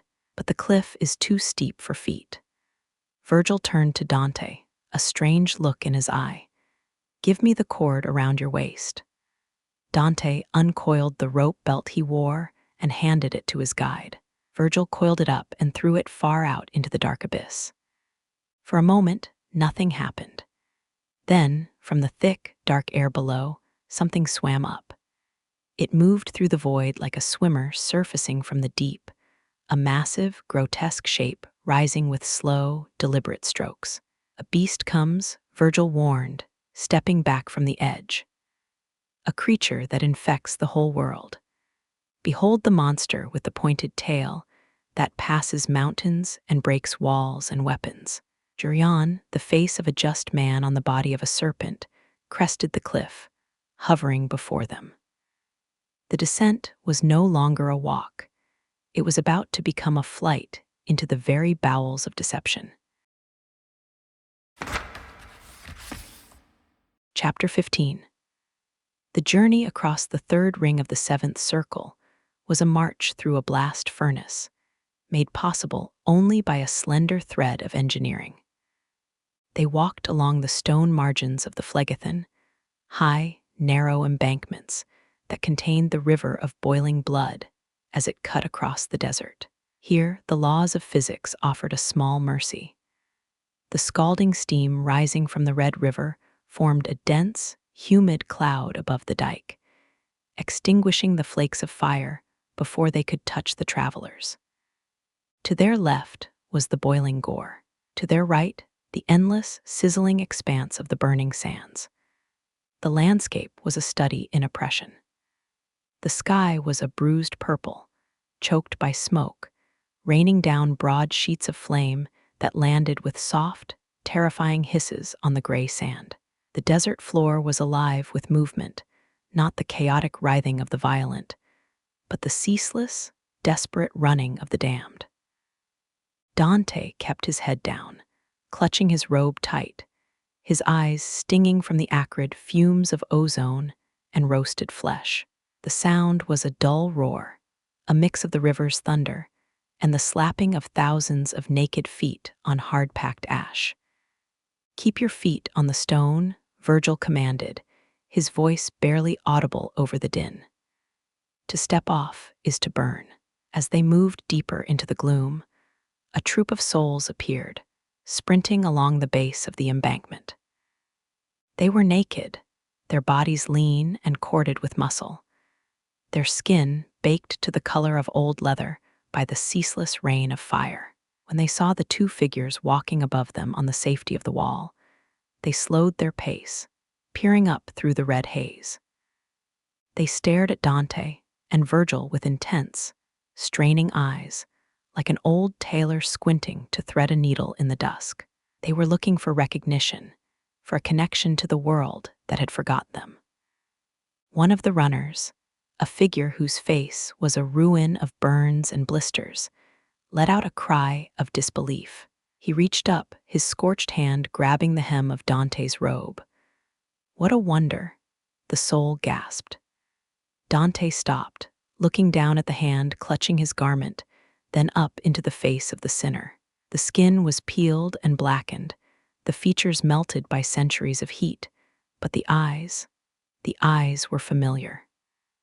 They held a spark of intellect, a fatherly warmth that cut through the horror of the pit. Dante crouched low, bringing his face close to the ruined visage. "Sir Brunetto," he whispered, his voice trembling with shock. "Are you here?" It was Brunetto Latini, the great scholar, the man who had been a father figure to Dante, the mentor who had taught him how man makes himself eternal through his works. Here he was, a naked runner in hell, damned for the violence he had done to nature in the quiet shadows of his private life.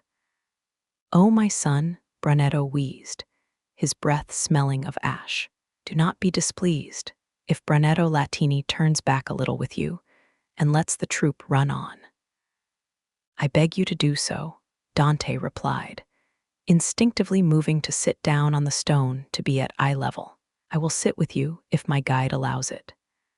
"No," Brunetto shrieked, panic flaring in his eyes. He danced in place, his feet stamping on the hot sand. "My son, whoever of this flock stops for even an instant must lie 100 years unable to brush off the fire when it strikes.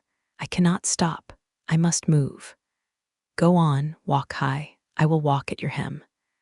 They moved forward together, the living poet walking the high road of salvation, the dead master running in the gutter of damnation. It was a tableau of heartbreaking irony. Brunetto, who had written the Tesoro, the treasure of knowledge intended to grant him immortality, was now reduced to a frantic animal, avoiding the whip of God's justice. "I taught you how to find the light," Brunetto rasped, looking up at his student. "I see now that you are following your star. If I had not died too soon, I would have cheered your work. But that ungrateful people, the Florentines, who came down from Fisel of old, they are blind. They are envious, proud, and avaricious. Cleanse yourself of their customs. If my prayers were answered, Dante said, tears cutting tracks through the soot on his face, you would not yet be banished from human nature. In my memory, your dear, kind, paternal image is fixed. You, who hour by hour taught me how man makes himself eternal. And now, Dante gestured to the burning rain, the horror of the scene choking him. The fame Brunetto sought was dust here. His intellect could not shield him from the fire. Suddenly, a cloud of dust rose in the distance. A new group of souls was approaching, their wails echoing against the canyon walls. Brunetto looked back, terror seizing his features. I can stay no longer, the old master said, his voice hurried and desperate. People are coming with whom I must not be seen. I commend to you my tesoro, in which I still live. I ask no more. With that, Brunetto Latini turned. He did not walk, he sprinted.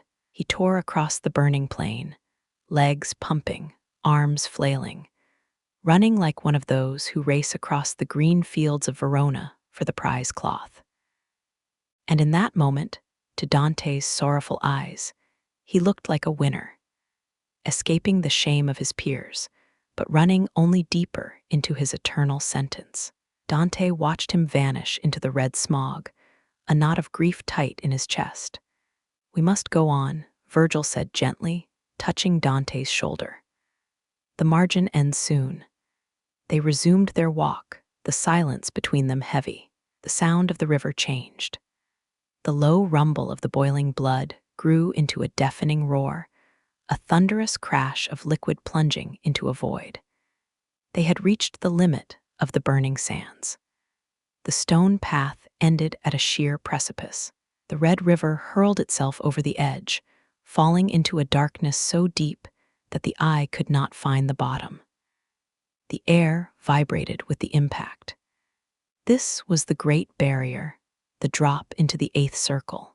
Virgil stepped to the very lip of the abyss, peering down into the resounding gloom. Here, he shouted over the noise, we leave the violence behind. Below us lies the city of fraud. The descent now requires more than feet. Dante looked down into the pitch black, feeling the mist of the waterfall on his face, sensing the terrifying depth that awaited them. The walk was over.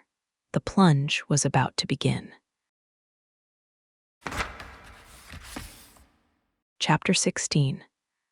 The deafening hum of the burning plain was replaced by a sound far more violent. It began as a vibration in the soles of their boots, a deep, resonant thrumming that rattled the very teeth in Dante's skull. As they walked to the uttermost edge of the stone embankment, the noise exploded into a chaotic roar. It was the sound of a world ending. The Phlegethon, the river of boiling blood, was hurling itself off the precipice. They stood at the terminal point of the seventh circle. The red liquid, thick and viscous as clotting gore, surged over the jagged lip of the cliff, plunging in a sheer, thunderous cascade into the darkness below. The impact sent up a cloud of scarlet mist that hung in the air, tasting of iron and old slaughter. Beyond the waterfall, there was nothing. No path, no stairs, no slope, just a void so deep and so black that it seemed to devour the light of the fireflakes drifting down from the upper atmosphere. Dante peered over the edge, clutching the rough stone of the margin to keep from being shaken off by the tremors. The air rising from the pit was different here, colder, denser, and smelling of something sharp and moldy, like a locked cellar full of secrets.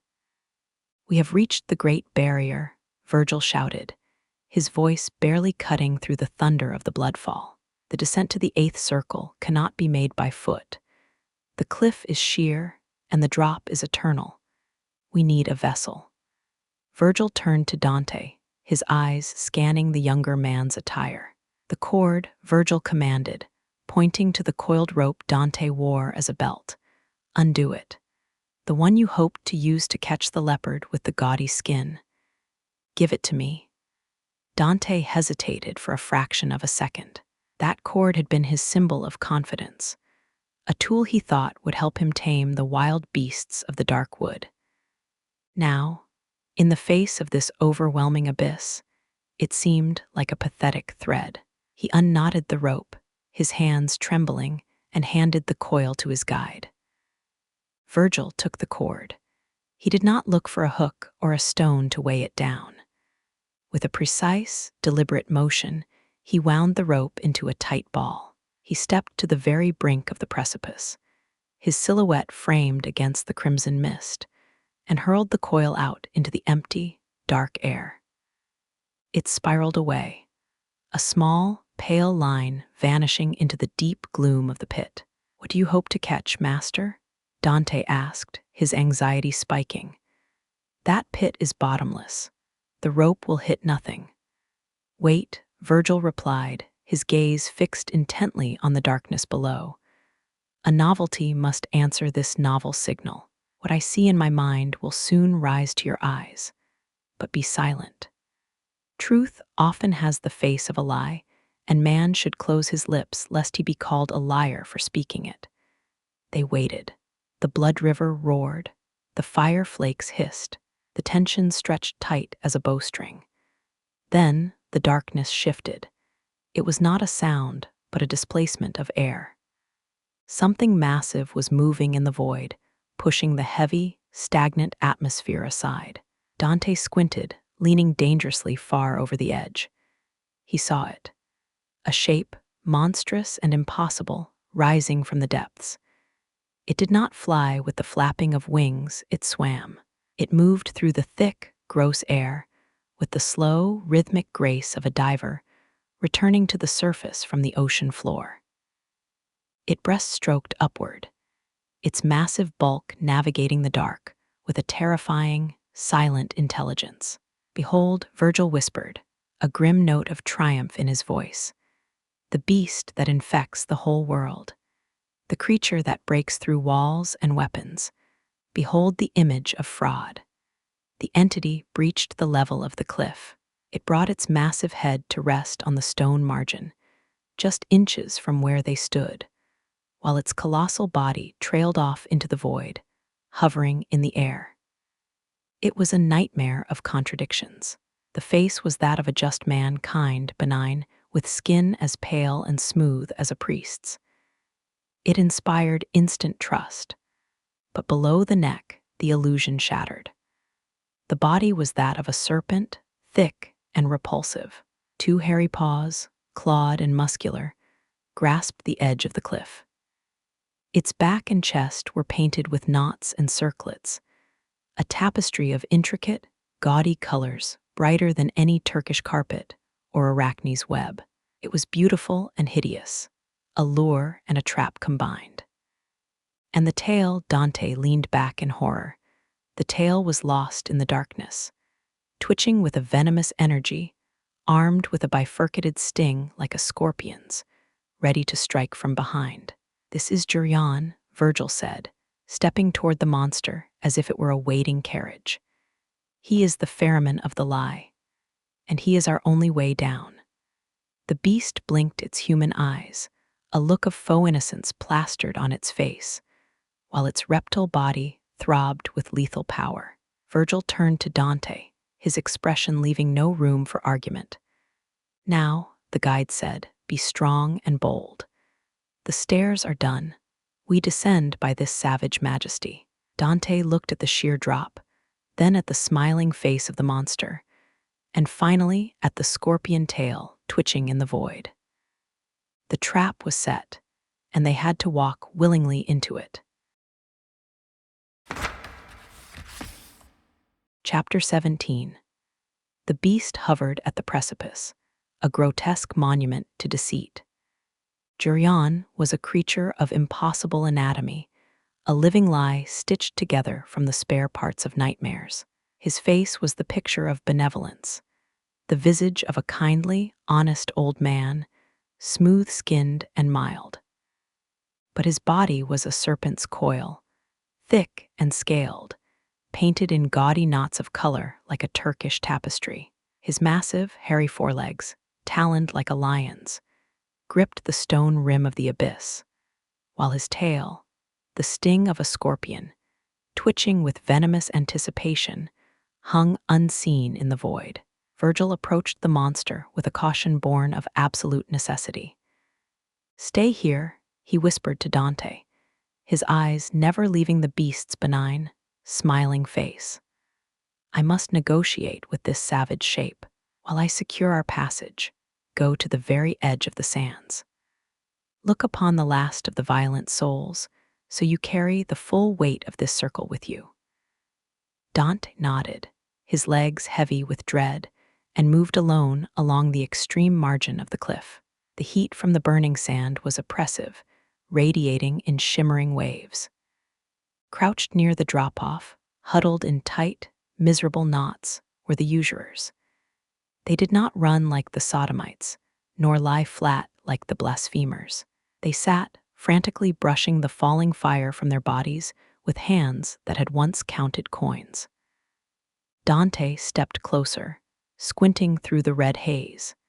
He recognized no faces. Their features were burnt away, erased by the fire or perhaps by the singularity of their greed.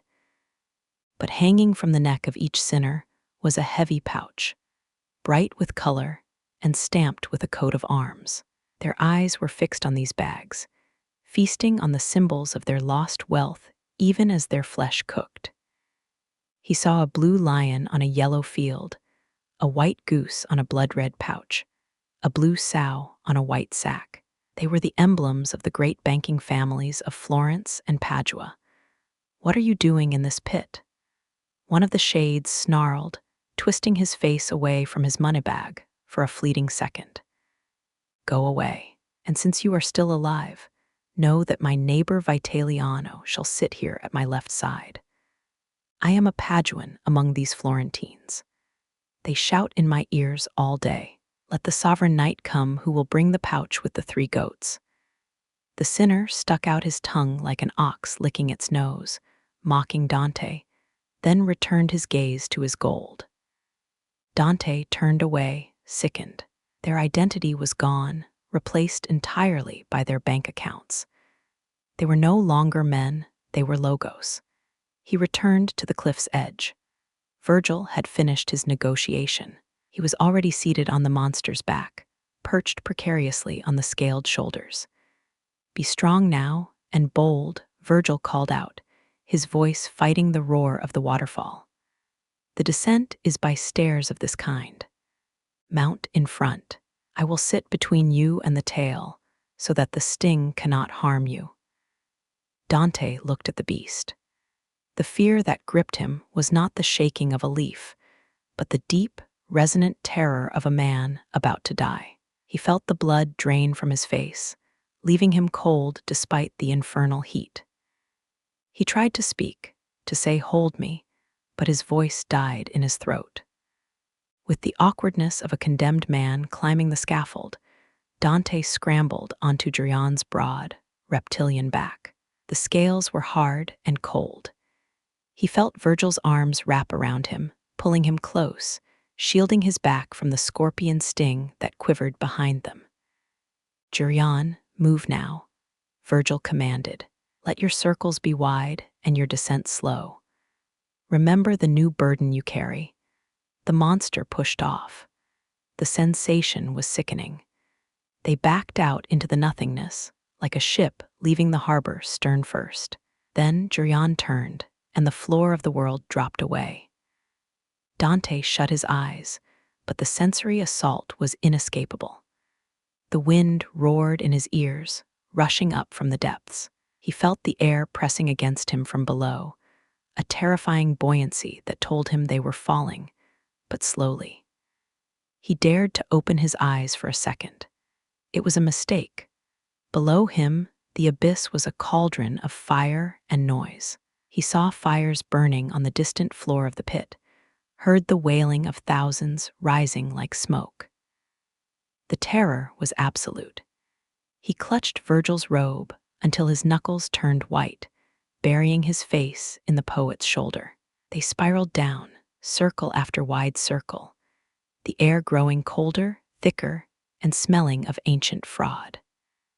The beast flew with a sullen resentment, like a falcon that has flown long without seeing the lure or the bird, returning to its master in a foul mood.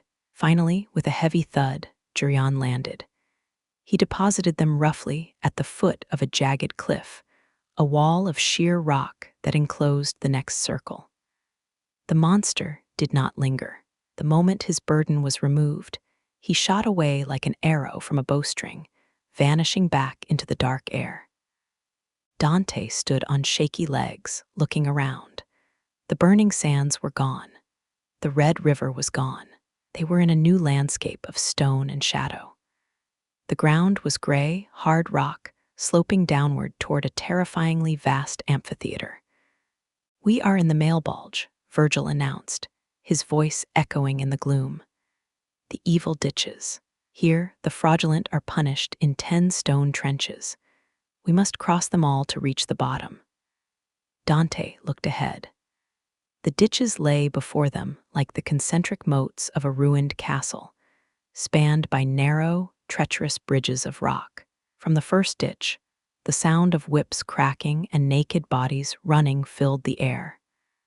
The descent had ended, but the tour of the City of Lies had just begun. Chapter 18. The ride on Jurion's back had been a descent into a void, but the landing was a return to hard, unforgiving reality.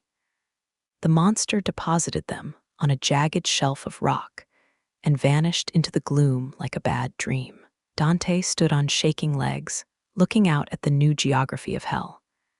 They were in the Malebolge, the evil ditches. The landscape here was not formed by nature, but by a cold, malignant architecture. The stone was the color of iron, hard and gray, stretching out in a vast, descending funnel toward the center of the pit.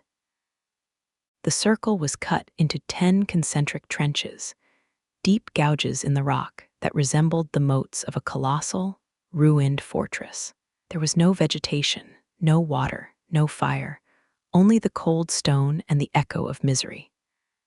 "We are at the rim," Virgil said, his voice flat and echoing against the canyon walls. "Below us lie the 10 pouches of fraud. Here, the sins are not of passion, but of calculation. The intellect used to entrap." They walked to the edge of the first trench and peered down. The sight was a picture of industrialized cruelty. The floor of the ditch was crowded with naked sinners, marching in 2 endless, parallel lines. They moved with a frantic, shuffling speed, heads down, shoulders hunched. Walking along the ridges of the ditch were demons, horned, hulking monstrosities with skin like tanned leather and eyes burning with sadism. In their hands, they held heavy, knotted scourges. Crack. The sound was sharp and wet. A demon lashed out, the whip biting into the bare back of a straggler. The soul shrieked, kicking his heels up in agony, scrambling to get back in line.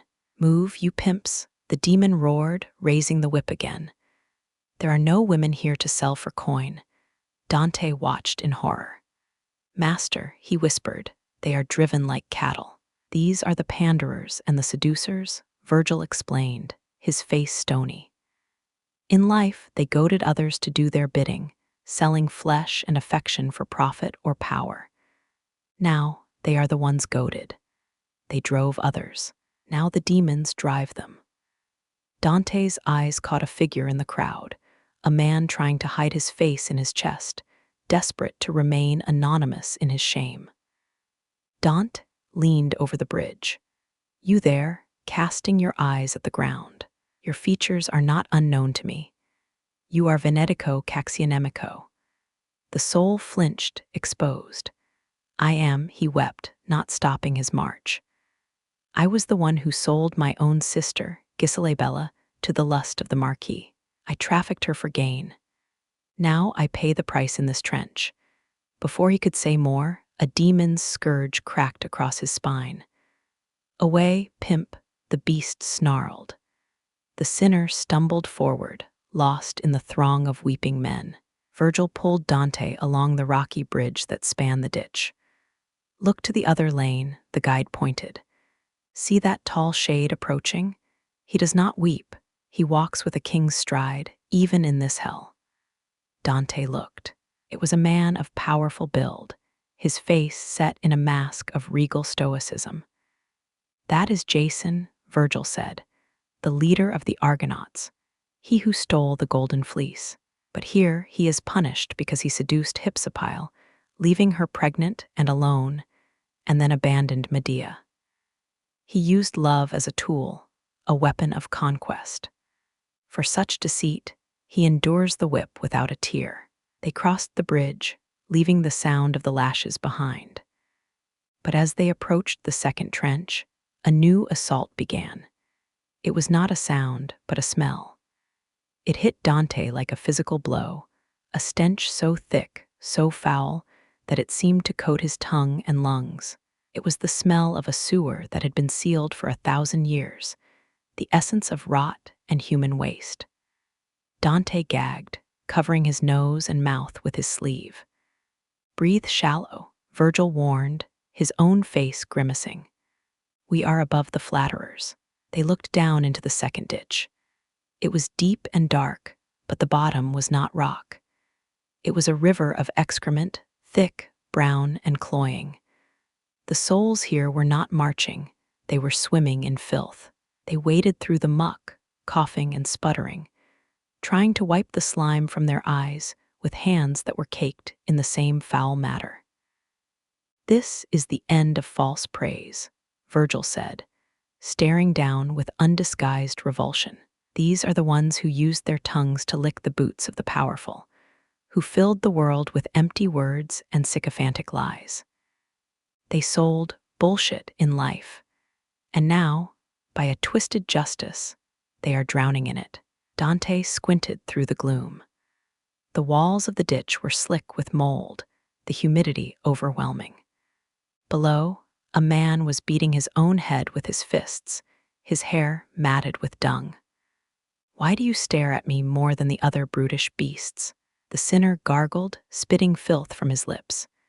"Because I know you," Dante called down, his voice muffled by his robe. "You are Alessio Intermini of Lucca. Your tongue never tired of false flattery." "It is true," the shade wailed, sinking up to his chin in the sewage. "The flattery with which I never stuffed my mouth enough has plunged me down here."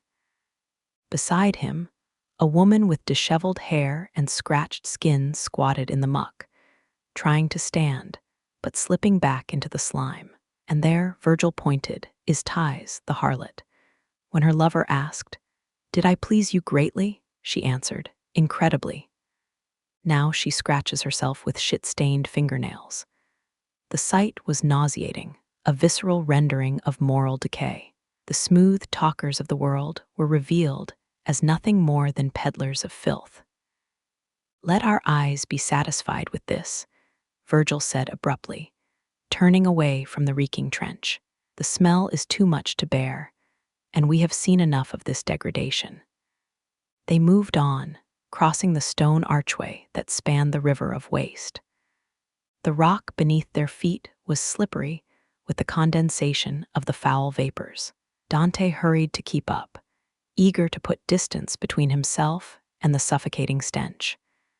But the relief was short-lived. The path led only deeper, toward the third trench, where the stones seemed to glow with a faint, unnatural heat. The descent into the Malebolge continued, and the air grew tighter with every step. Chapter 19. The suffocating stench of the Flatterer's Trench faded as they climbed the rocky bridge to the third pouch, replaced by the clean, sharp smell of burning oil. The stone here was different, gray, smooth, and oddly sterile, like the floor of a vast, abandoned cathedral. But the architecture was a blasphemy. The ground was riddled with perfectly round holes, each the size of a man, drilled deep into the rock. It looked like a honeycomb made of granite, or perhaps a baptismal font perverted into a prison. Dante peered over the edge of the bridge. From each hole, a pair of legs protruded, cut off at the thigh by the stone rim. The rest of the body was jammed headfirst into the rock, buried upside down in the suffocating dark.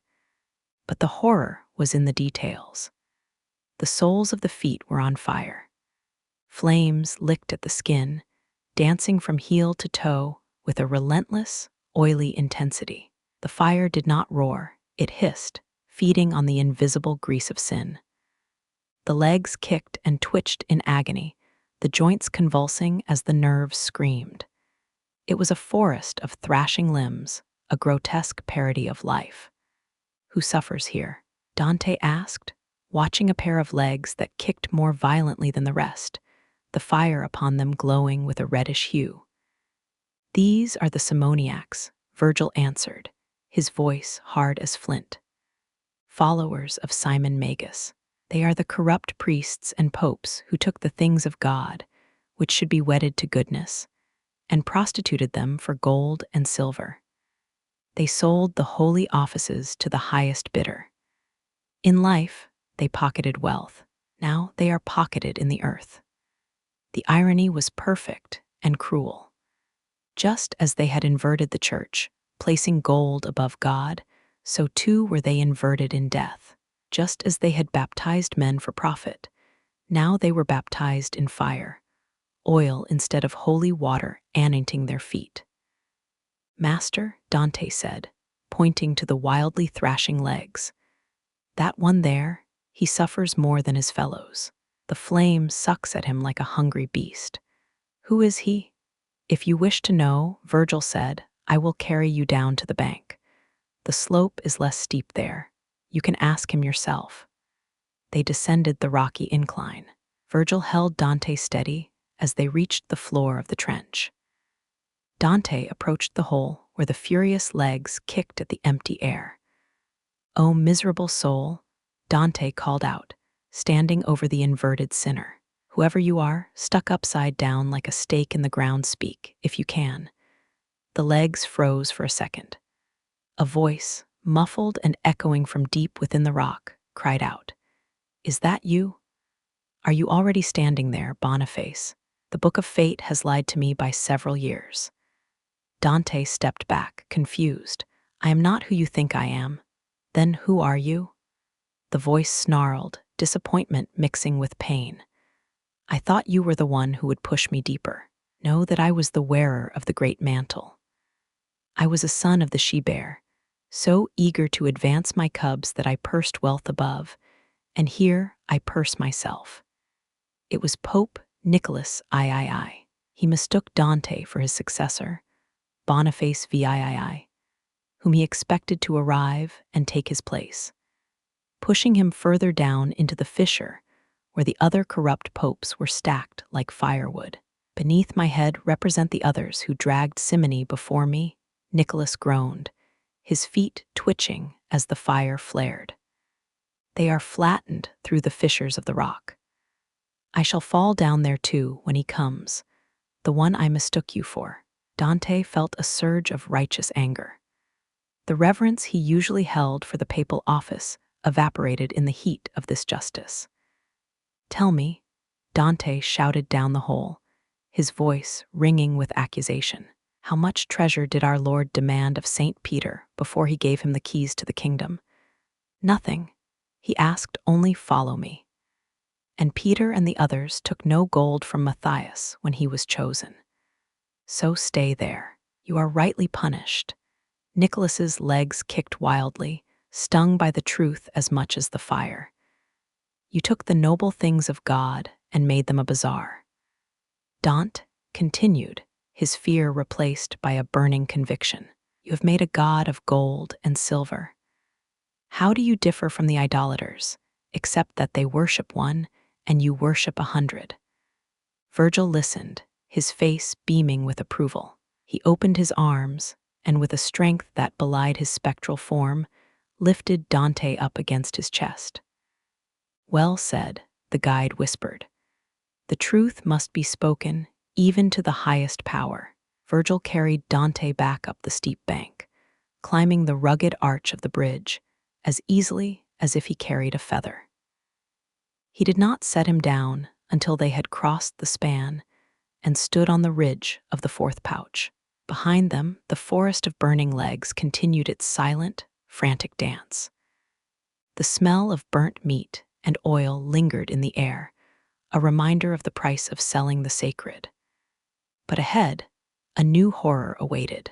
The fourth trench lay open, and the figures within walked with a disturbingly slow, backward gait. "Look forward," Virgil said, setting Dante on the stone, "but prepare your mind. The human form is about to be twisted." They turned their backs on the fire of the simoniacs and stepped toward the next abyss, descending deeper into the anatomy of fraud. Chapter 20.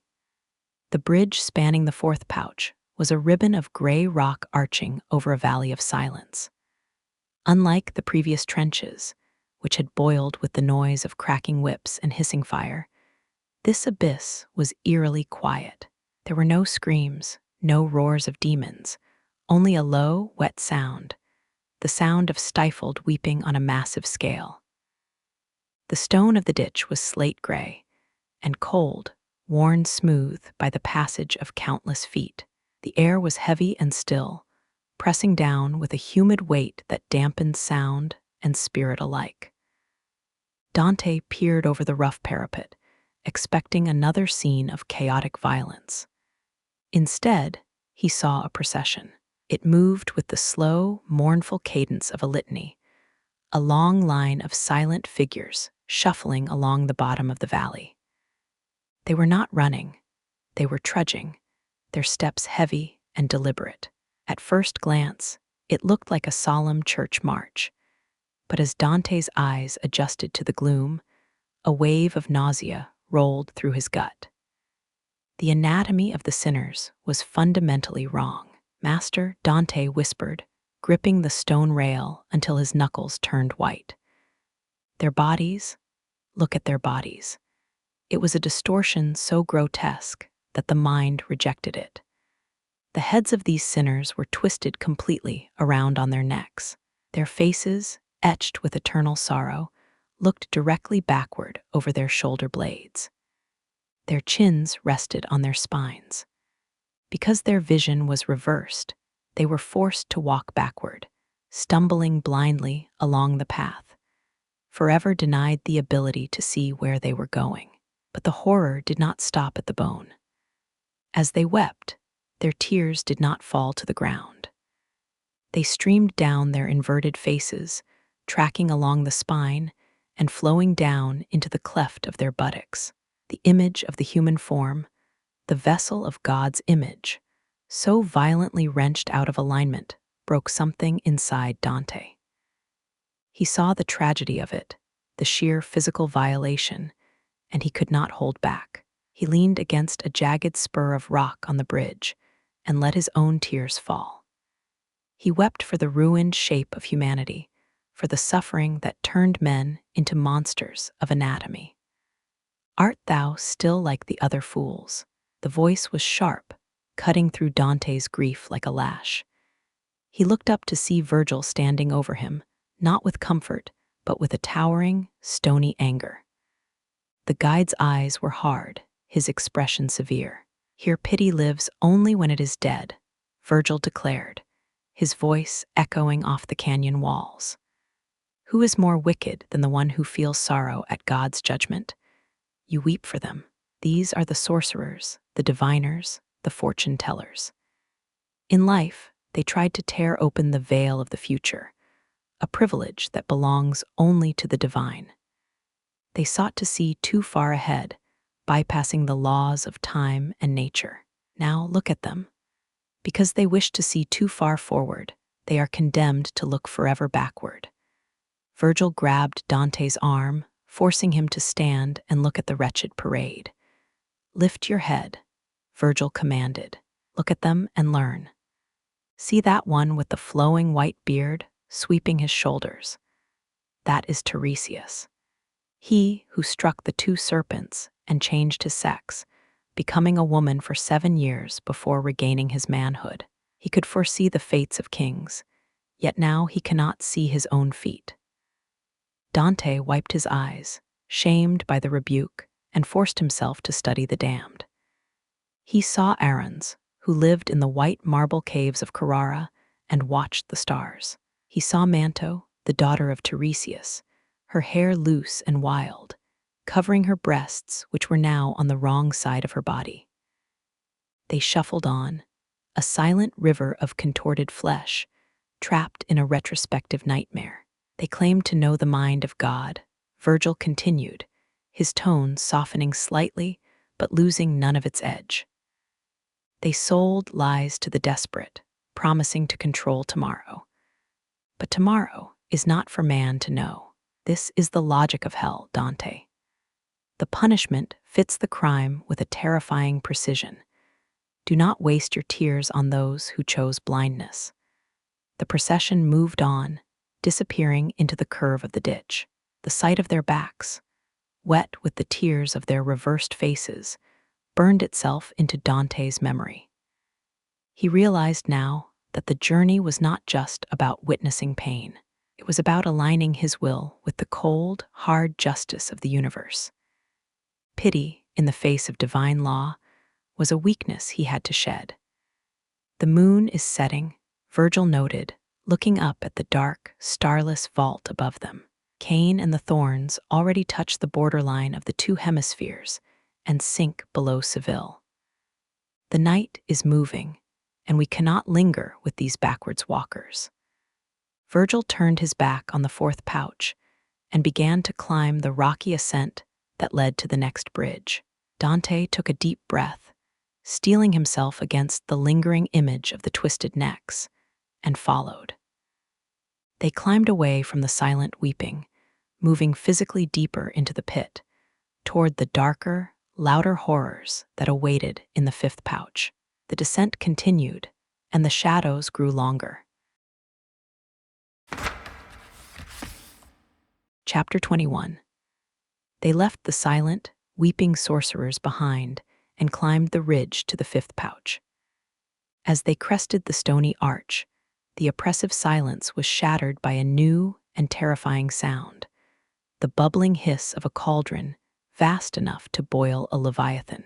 The air here was thick, not with the smell of waste or sulfur, but with the heavy, chemical stench of boiling tar. It was the smell of a shipyard in winter, where men caulk the seams of battered vessels, but magnified 1,000 times. The trench below was filled with a river of pitch, viscous, black, and dangerously hot. It heaved and rolled, huge bubbles rising to the surface to burst with a sticky pop, releasing clouds of dark vapor. Dante leaned over the parapet, searching the gloom. "I see nothing but the blackness," he whispered, his eyes watering from the fumes. "It is as dark as the winter sea." "Look out," Virgil shouted, grabbing Dante by the shoulder and pulling him back from the edge. "Watch your back." From the ridge behind them, a winged demon tore through the air. He was a nightmare of muscle and malice, his skin as black as the tar below. Perched on his high, sharp shoulders was the body of a sinner, doubled over like a sack of grain. The demon gripped the soul by the ankles, his claws sinking deep into the flesh. "Male branch of our bridge," the demon shrieked, his voice a jagged rasp. "Here is one of the elders of Santa Zita. Put him under, for I'm going back for more to that city, which is well furnished with them. Everyone there is a barrator, except Bonchero. No, wait, even he would sell a no for a yes, if the money was right." With a savage heave, the demon hurled the politician into the boiling pitch. The soul sank immediately, but the moment he surfaced, arching his back like a dolphin to escape the heat, a dozen demons emerged from the shadows under the bridge. They were armed with long, cruel grappling hooks and pikes. "None of that," they jeered. "There is no swimming here. Dance down there in the dark, and if you can, grab your bribes in secret." They struck at the sinner with 100 prongs, forcing him back under the bubbling surface like cooks submerging meat in a stew. It was a grotesque parody of their sin. In life, they had operated in the shadows, dealing in sticky money. Now they were submerged in sticky darkness, forever hidden from view. "We must not be seen," Virgil whispered urgently to Dante. "Crouch down behind this jagged rock. Let it be a screen for you. Whatever offense is offered to me, do not fear. I have faced these devils before."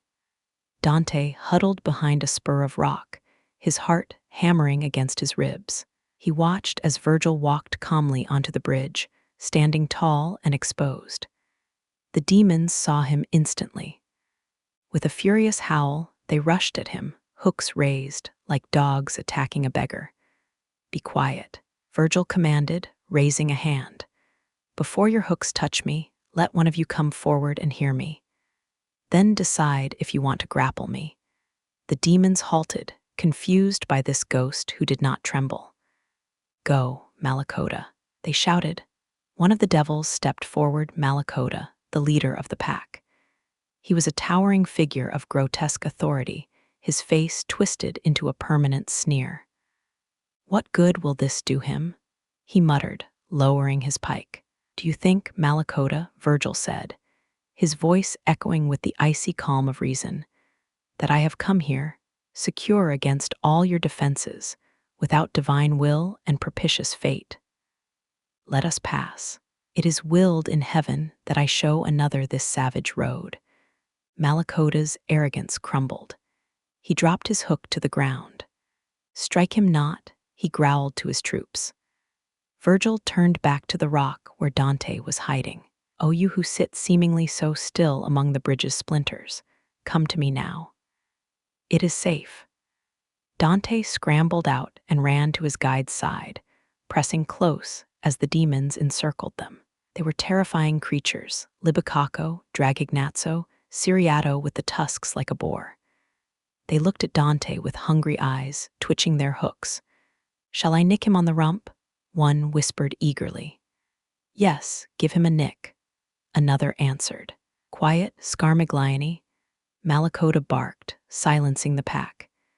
He turned back to the poets with a smile that was all teeth and no warmth.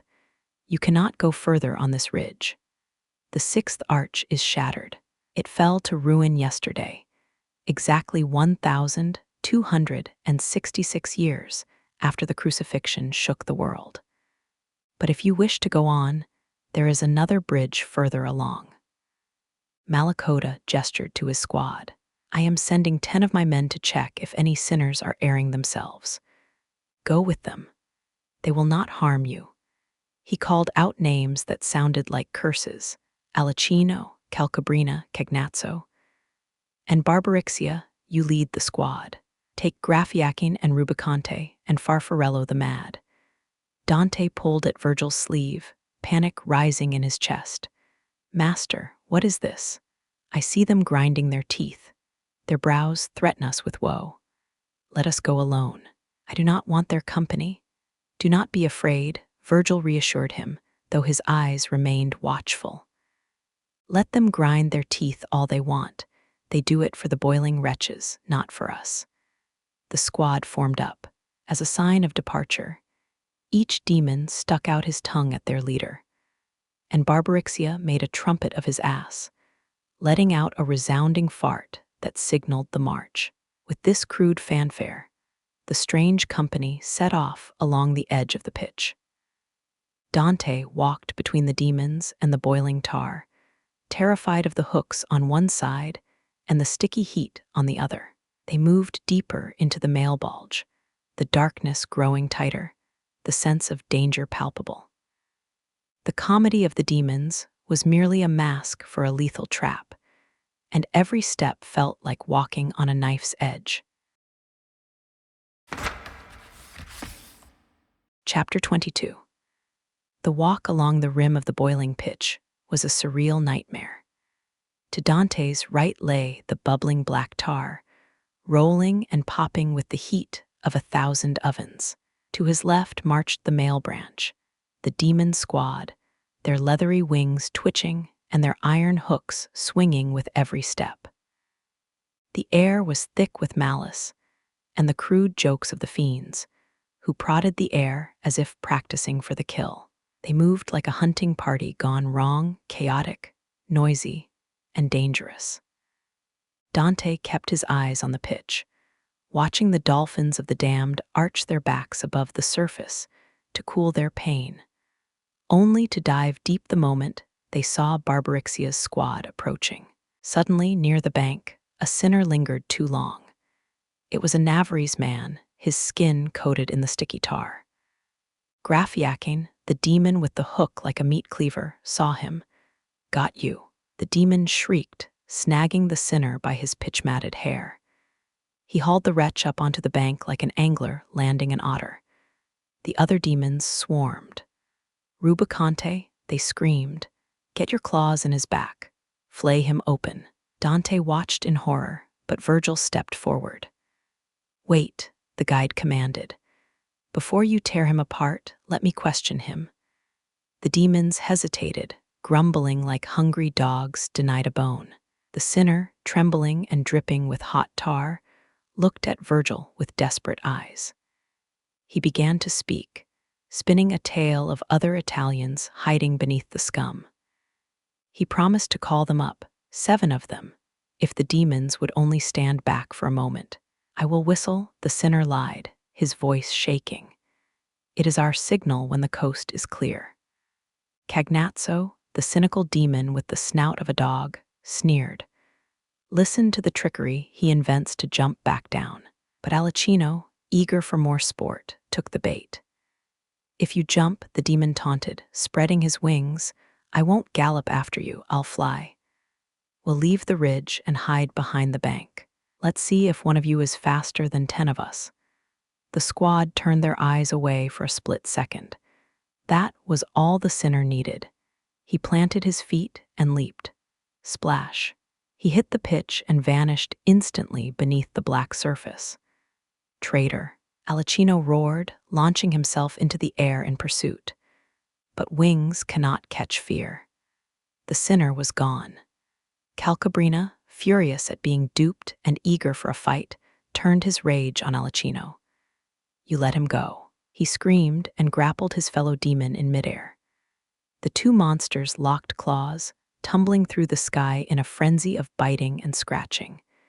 They wrestled violently until gravity claimed them both. Splash, splash. They fell heavily into the boiling tar. The heat broke their clinch instantly. They shrieked, their wings matted with the sticky glue, struggling to stay afloat as the pitch cooked their hides. "Hooks, get the hooks," Barbarixia shouted, rallying the rest of the squad to fish out their burning comrades. The chaos was absolute. The demons were distracted, focused entirely on the rescue. Virgil grabbed Dante's arm. The grip was iron hard. Now he whispered, "We do not wait." They turned and ran. They sprinted away from the brawl, moving silently along the ridge. But fear is a fast runner, and anger is faster. Behind them, the sounds of the rescue faded, replaced by the ominous silence of pursuit. Dante looked back. Through the gloom, he saw them. The male branch had finished their task and were now flying toward them, wings spread wide, faces twisted in fury. They had been tricked, and they wanted blood to pay for it.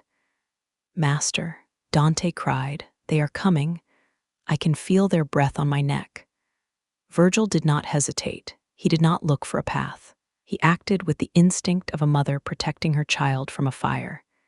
He seized Dante, lifting him bodily into his arms. "Trust me," Virgil said. He threw himself over the edge of the cliff. They did not fall, they slid. Virgil lay on his back, clutching Dante to his chest, and they careened down the steep, rocky slope that led to the next trench. It was a terrifying, breathless rush of stone and wind. They hit the bottom of the 6th pouch with a jarring thud, tumbling onto the hard gray floor. Dante gasped, scrambling to his feet, looking up at the ridge they had just descended.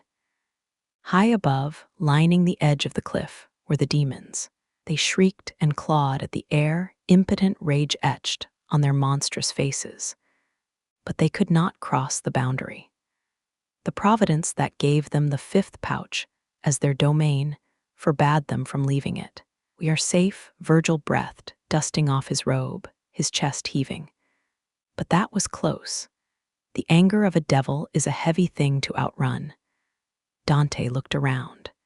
The air here was heavy and leaden, devoid of the sharp smell of tar. The ground was littered with slow-moving figures, draped in cloaks that glittered with a dazzling brightness. "We have left the pitch," Virgil said, turning his back on the cliff. "But we have found the hypocrites. Let us see what lies beneath their golden hoods." They began to walk, putting distance between themselves and the cliff, moving deeper into the circle of fraud, where the weight of a lie is measured in lead. Chapter 23. The frenzy of the demon pursuit faded into a sullen quiet as Dante and Virgil found their footing on the floor of the sixth pouch. The landscape here was stark and cheerless, a narrow valley hemmed in by gray, claustrophobic walls. There was no fire, no boiling pitch, no smell of sulfur. Instead, the air was filled with a strange, dazzling light, the glimmer of gold reflecting in the gloom. A procession of souls moved toward them, walking with agonizing slowness. They were draped in magnificent cloaks, hooded cowls that fell low over their eyes, cut in the elegant style of the monks of Cluny.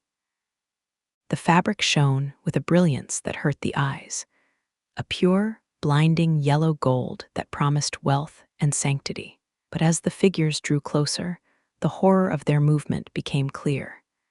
They did not glide, they dragged themselves. Every step was a monumental effort, a shuddering heave of the body. Their breath came in ragged, exhausted gasps. Tears streamed down their faces, not from sadness, but from sheer physical exertion. "What ails them?" Dante whispered, watching a soul stumble and struggle to regain its balance. "They are dressed like kings, yet they move like pack mules."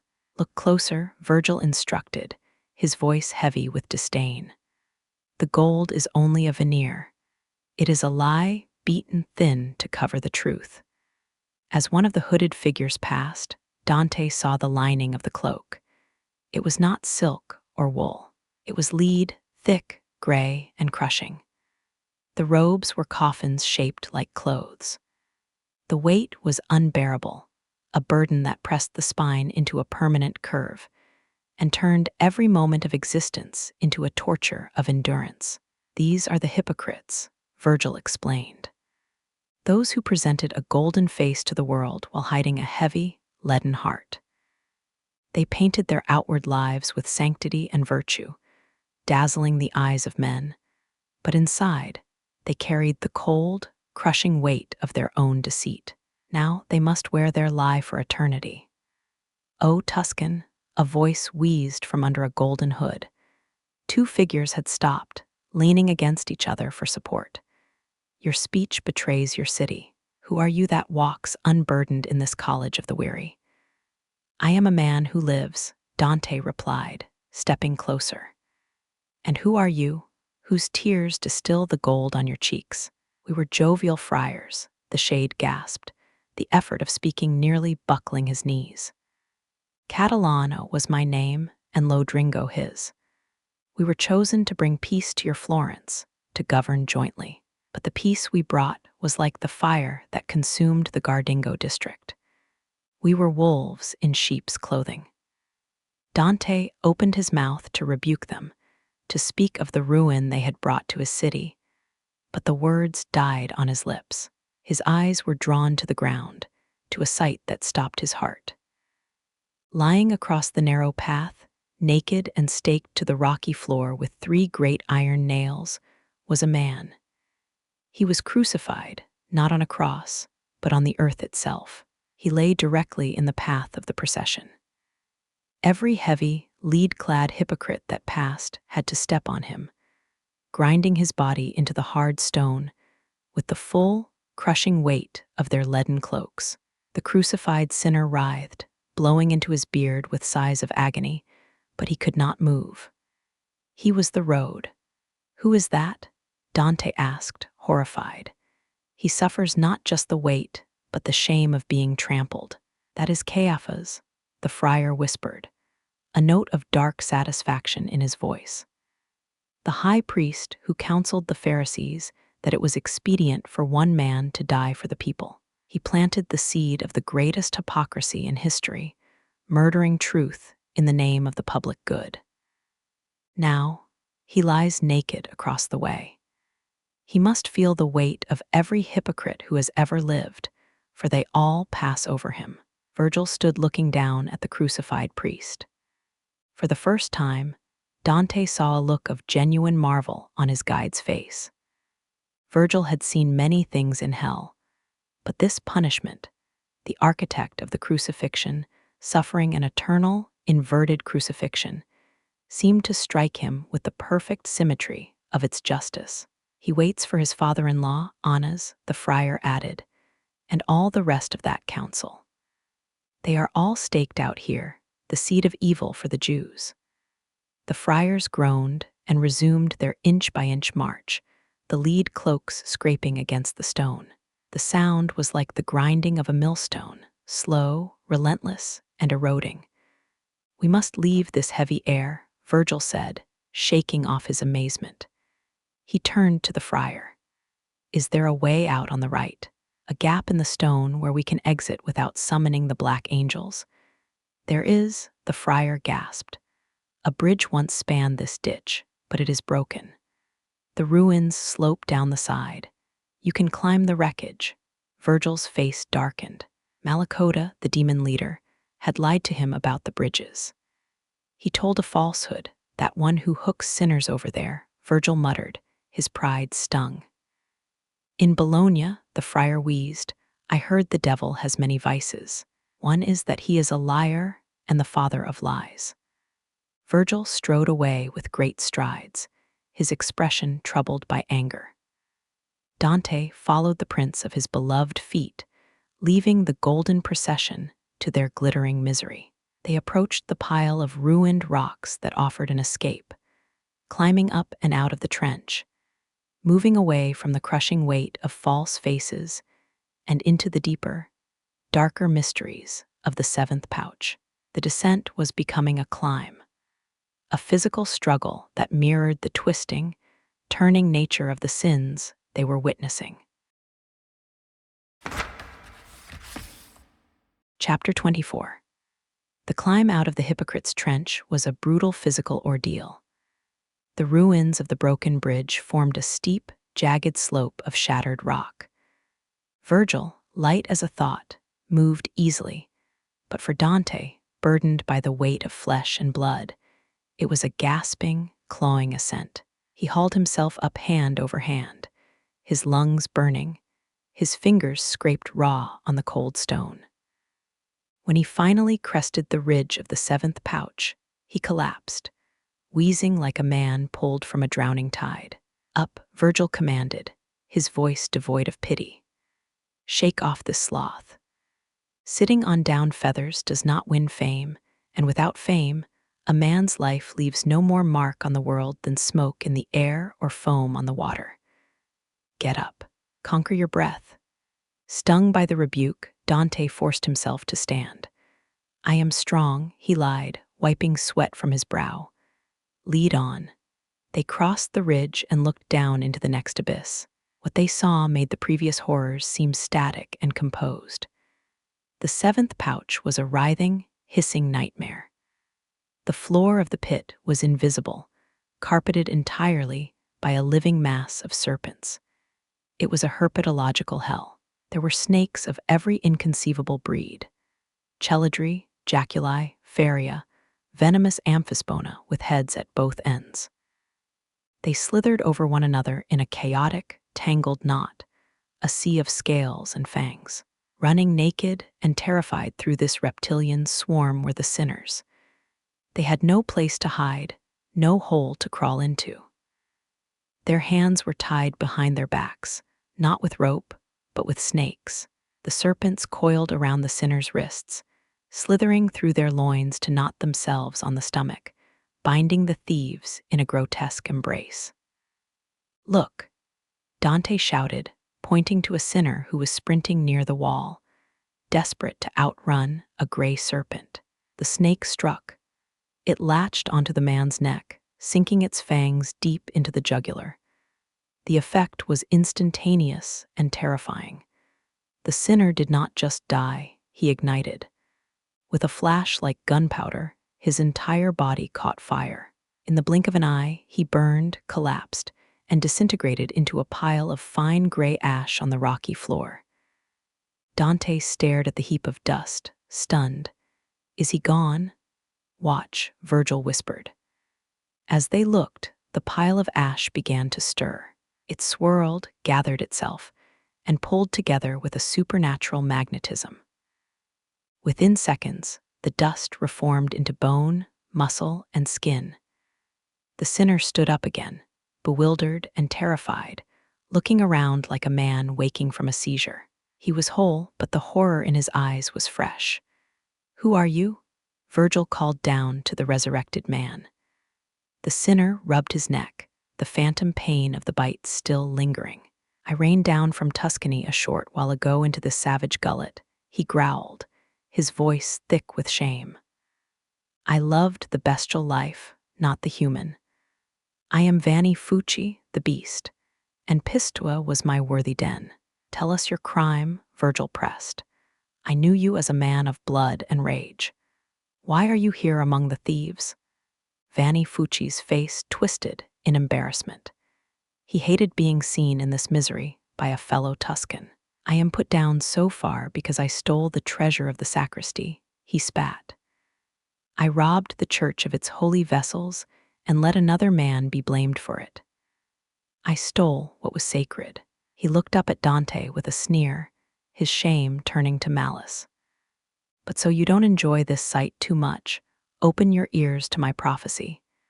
Pistua will be stripped of its blacks, and Florence will change its people. Mars draws a vapor from Val di Magra, and in a storm of bitter war, it will strike the Paisno field. The blacks will be broken. I tell you this to make you grieve." With a defiant roar, the thief raised both his hands in an obscene gesture toward God, the figs, thumbs thrust between index and middle fingers. "Take this, God, for I aim it at you." His blasphemy was cut short. A serpent wrapped itself around his neck like a garrote, choking off his voice. Another coiled around his arms, pinning them to his sides, so he could not even twitch. He was bound, silenced, and helpless. From this day forth, Dante murmured, watching the snakes consume the man, "These serpents are my friends." But the horror was evolving. As Vanni Fucci fled, a centaur charged into the pit, shouting, "Where is the bitter one?" This was Cacus, the thief centaur, his equine back covered not in skin, but in a carpet of vipers. On his shoulders rode a fire-breathing dragon. They chased the thief into the gloom, a hunting party of monsters pursuing a monster. Then 3 more spirits approached. Dante watched, transfixed, as a 6-legged serpent, a lizard-like horror, lunged at one of them. It clamped its middle feet around the sinner's belly, its forelegs on his arms, and sank its teeth into both cheeks. What followed was a violation of nature so profound it made Dante sick. The man and the beast began to merge. Like hot wax melting, their forms blended. The man's skin hardened into scales, the serpent's skin softened into flesh. The man's legs fused into a tail, the serpent's tail split into legs. They stared at each other as they changed, the man hissing as his voice left him, the snake speaking as it gained a tongue. Smoke rose from the transformation, mixing their colors and their very souls. In the end, the thief became a snake and slithered away hissing, while the snake stood up as a man and spat on the ground. "I want Buoso to run on all 4s down this road," just as I have done," the new man muttered. Dante clung to the rock, his mind reeling. Here, among the thieves, ownership was an illusion. You did not own your money, your clothes, or even your own body. At any moment, a snake could strike, and your humanity would be stolen, leaving you to crawl on your belly while another wore your face. It was the ultimate instability, a terrifying fluidity of form that mocked the very idea of the self. "The logic holds," Virgil said quietly, observing the gruesome exchange. They took the substance of others in life. Now their own substance is taken from them. They shift and change, owning nothing, not even their own shape. The valley was a chaotic swirl of mutating forms, a biological anarchy. Virgil signaled that it was time to move. They turned away from the pit of serpents, climbing the ridge toward the next pouch. The air grew cooler, but the darkness seemed to thicken, promising a deeper, more intellectual evil ahead. They were moving from the theft of things to the theft of the mind. Chapter 25. The climb from the pit of thieves was steep, leaving Dante's nerves frayed and his mind reeling from the biological anarchy he had just witnessed. But as they crested the ridge of the eighth pouch, the chaos of the serpents was replaced by a strange, flickering silence. The valley below was shrouded in darkness, but it was not empty. It was filled with thousands of small, wandering flames, drifting through the gloom like fireflies in a summer dusk. Dante leaned over the bridge, his eyes trying to pierce the veil of fire. "Master," he whispered, "what are these lights? They move with purpose, yet I see no bodies carrying them." "Within each flame stands a spirit," Virgil explained, his voice hushed with a solemn respect. "Each one is swaddled in the fire that burns him. They are the evil counselors, those who used their brilliance, their eloquence, and their high intellect to lead others into fraud and ruin. They hid their true intentions in life. Now they are forever hidden inside the flame."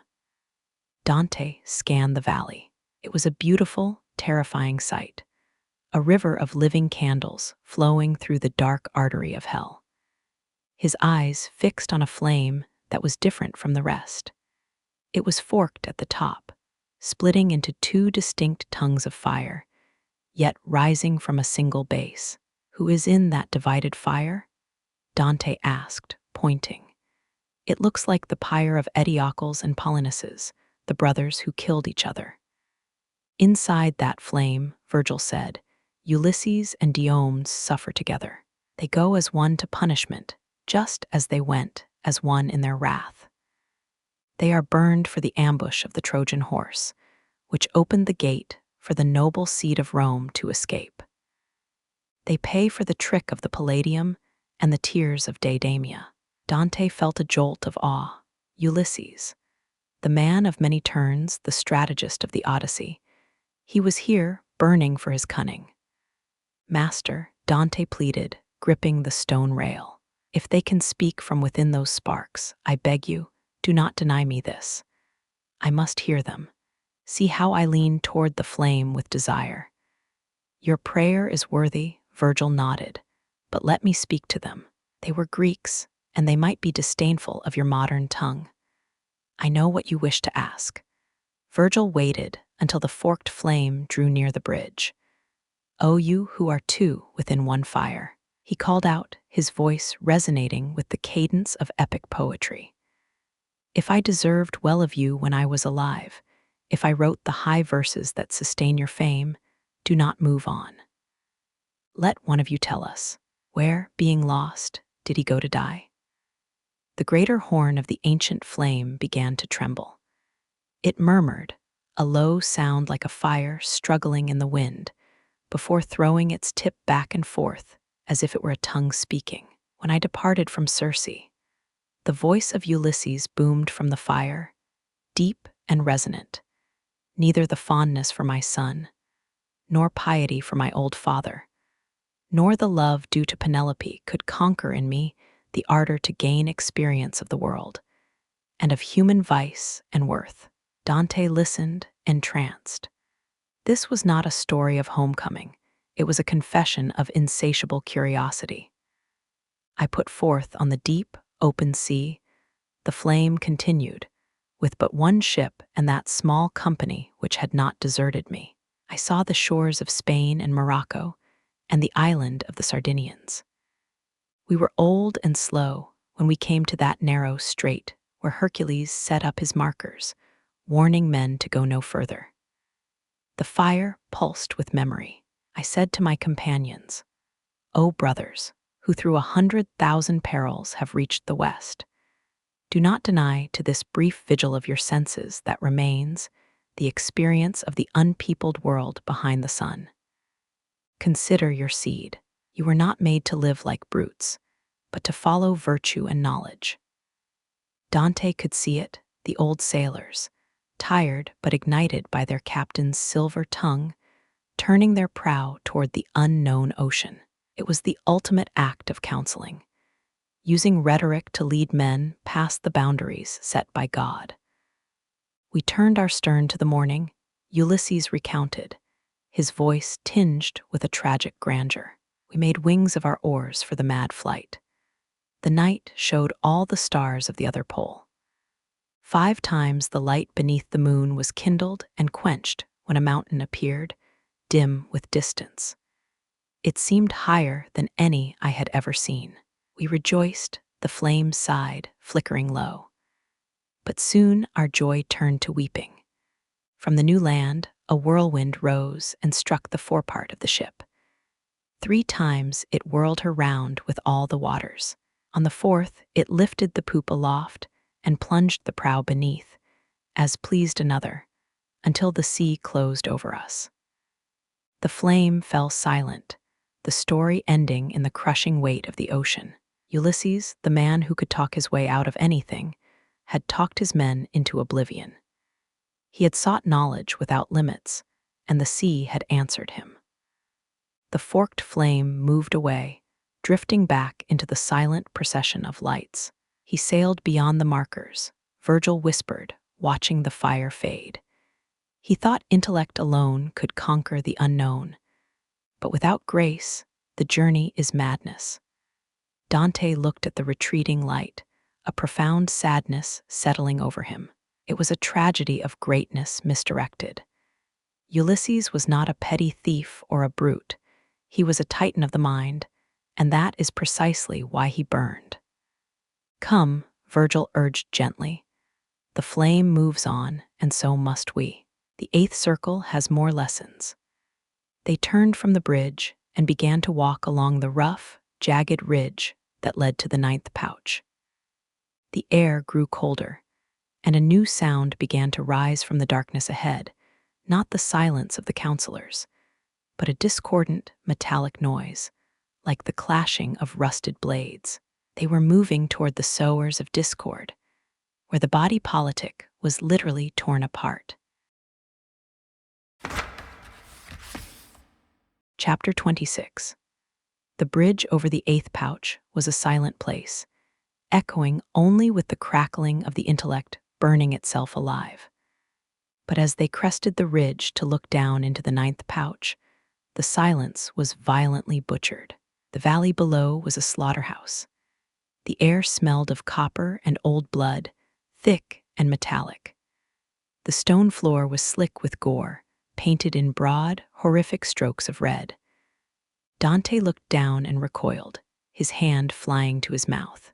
Even if all the wounded from the wars of Puglia, the long years of the Trojan siege, and the bloody battles of Separano were piled into a single ditch, it would not equal the carnage he saw here.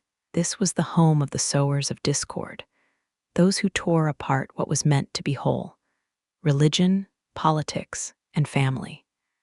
And because they divided others in life, a demon with a heavy sword stood at the end of their circle, hacking them apart for eternity. Dante watched as a figure approached the demon. It was a man, split from his chin down to where he broke wind. His entrails hung between his legs like a gruesome apron. His heart and the vital organs were exposed, pulsing in the open air. He stopped before Dante, pulling his own chest open with his hands to show the wound. "See how I rend myself," the sinner cried, his voice bubbling with blood. "See how mangled is Mohammed. Before me walks Ali, weeping, his face cleft from chin to forelock." Dante stared, paralyzed by the sheer visceral horror. "We are all sowers of scandal and schism," Mohammed explained, his face twisted in pain. "That is why we are cloven so. A devil stands back there who splinters us with his blade. When we complete the circle, our wounds heal, closing up just in time for the sword to open them again." The procession of mutilated souls shuffled on. Another man, missing his nose and one ear, with his throat pierced through, stopped to stare at Dante. "O you who are not condemned by guilt," the sinner gargled, blood spraying from his ruined throat. "Remember Pier de Medicina. If you ever see the sweet plain that slopes from Virgil to Marcabo, tell the two best men of Fano to be wary, or they will be thrown from their ship in a sack." The sinner grabbed the jaw of a companion and forced his mouth open. "And this one here," he said, pointing to a man with his tongue cut out. "This is Curio." He wished to speak, but now his throat is silent. He was the one who told Caesar that a man prepared for action is harmed by delay. Look how dismayed he is. But the most terrifying sight was yet to come. From the bloody mist, a headless figure walked toward them. He carried his own severed head by the hair, swinging it like a lantern. The face on the head was pale and shocked, its eyes wide with the realization of its own severance. When the figure reached the bridge, it lifted its arm high, bringing the head close to Dante so that it could speak. "Now see the terrible punishment," the head said, its lips moving while the body stood still. "You who go breathing among the dead, see if any pain is as great as this. I am Bertrand de Born. I am the one who gave the young king evil counsel, setting son against father." The head stared at Dante with a tragic clarity. "I made the father and son enemies to each other. Because I parted people so joined, I carry my brain parted from its source, which is in this trunk. Thus, the law of retribution is observed in me." The headless body lowered its arm, and the severed head swung low again, continuing its macabre march toward the demon's sword. Dante felt a profound sickness. This was not just torture.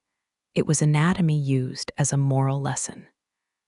The body politic, the body of the church, the body of the family, all were literalized here in flesh and blood, chopped into pieces that refused to die. "We must not linger," Virgil said, his voice tight. "The sights here are too much for the eyes, and we have little time. The moon is beneath our feet. We must reach the next trench." They turned away from the blood-soaked ditch, leaving the schismatics to their endless cycle of healing and hacking. They climbed the rocky spur that led to the 10th pouch, the final trench of the Malebolge. As they ascended, the smell of blood faded, replaced by something even more unsettling, the stench of a hospital ward where the wounds have gone gangrenous. The air was heavy with the smell of rot and disease. They were entering the realm of the falsifiers, where the very senses were corrupted. The descent into the pit was nearing its bottom. Chapter 27. The double flame of Ulysses drifted away into the gloom, its ancient story of hubris fading like a dying ember. But the silence of the 8th pouch was short-lived. Behind the Greek hero, another flame approached, roaring with a peculiar, frantic intensity. It did not speak with the grand, epic resonance of the ocean. Its voice was sharp, confused, and desperate, sounding like the bellowing of a bull trapped inside a brass statue. The fire twisted and writhed. the tip flickering wildly as it struggled to articulate human speech through the medium of burning gas. Finally, the words broke free, distinct and tragic. "O you to whom I direct my voice," the flame hissed, "you who just spoke in the Lombard tongue. Though I may have arrived a little late, do not be annoyed to stop and speak with me. See, I am not annoyed, and I burn." Dante leaned over the bridge, his heart heavy with the accumulated sorrow of the ditch. "If you have fallen into this blind world from that sweet Italian land," the flame continued, "tell me, do the Romagnol's have peace or war? I was from the mountains there, between Urbino and the yoke from which the Tiber bursts." Virgil nudged Dante. "Speak to him," the guide whispered. "He is Italian." Dante cleared his throat, the smoke of the ditch stinging his lungs. "O soul hidden down there," he called out, "your Romagna is not, and never was, without war in the hearts of its tyrants. But open conflict I left none. The city of Ravenna stands as it has for years. But who are you? Tell us, so your name may hold its place in the world." The flame roared again, swaying back and forth like a tree in a gale. "If I believed my answer were to a person who would ever return to the world," the voice crackled, "this flame would stand without shaking. But since no one has ever returned alive from this depth, I will answer without fear of infamy." The fire steadied, and the story poured out. "I was a man of arms," the soul confessed, "and then I became a courted friar, thinking to make amends for my life of war. I was Guido de Montefeltro, and my hope for salvation would have been fulfilled were it not for the great priest, may evil take him, who put me back into my first sins." "How?" Dante asked, horrified to hear a friar cursing the Pope. "I was known as the fox, not the lion," Guido said, his voice dripping with regret. "I knew all the wiles and covert ways, but when I reached that part of life where every man should lower the sails and gather the ropes, I retired to the cloister. I repented. I confessed." The flame shuddered. But then Boniface, the prince of the new Pharisees, was waging war near the Lateran, not against Saracens or Jews, but against Christians. He called me to him. He asked for counsel on how to destroy the Colonna family in their fortress at Pilstrina. I stayed silent, for his words seemed drunken. Then he said to me, "Let your heart not mistrust. I absolve you here and now. Teach me how to level Pilstrina to the ground. I hold the keys of heaven, as you know, the two keys my predecessor did not cherish." His weighty arguments pushed me to where silence seemed the worst choice. Dante could feel the trap closing, the intellectual snare that had caught the fox. So I said, "Father, since you cleanse me of this sin I must now fall into, large promises with small observance will make you triumph in your high seat." I told him to lie, to promise peace and deliver war. The fire burned brighter, fueled by the memory of the betrayal. When I died, Guido wept. Saint Francis came for me.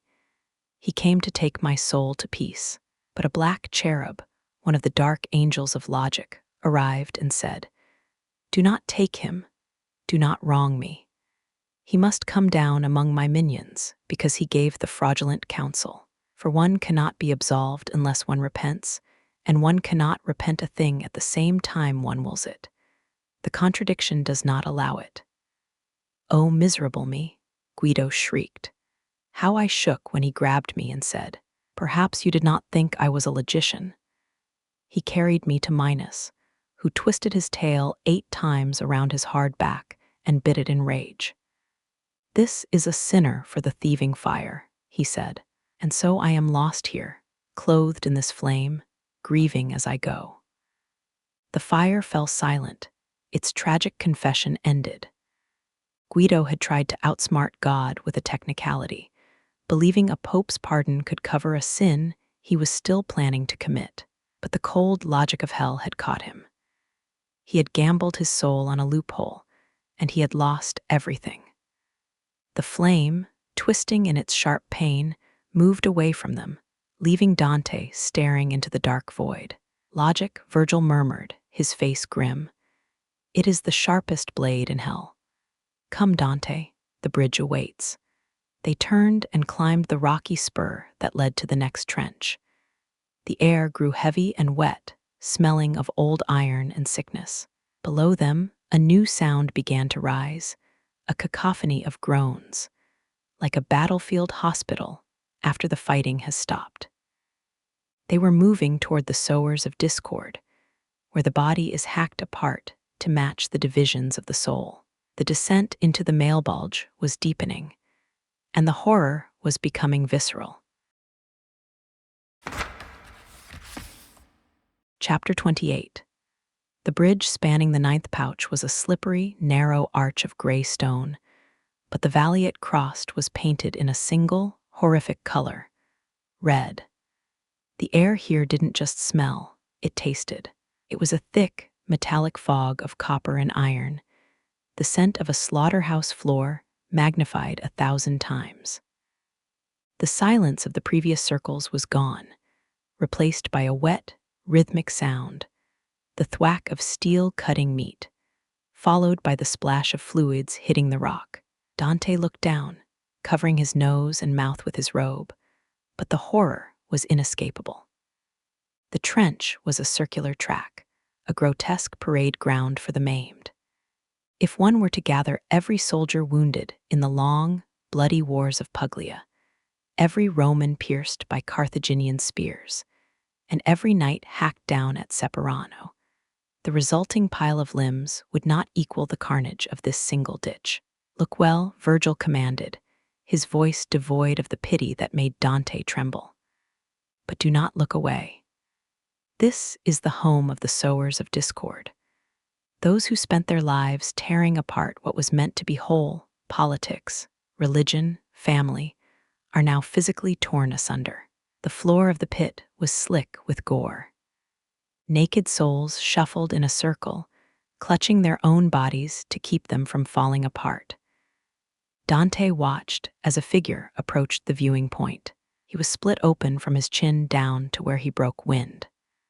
His torso hung open like a butchered carcass, his heart exposed and beating frantically in the open air, his intestines spilling out in gray, glistening loops between his legs. The sinner saw Dante staring and stopped. With a ghastly pride, he grabbed his own ribcage and pulled it wider, displaying the ruin of his anatomy. See how I rend myself. The soul gargled, blood bubbling from his mouth.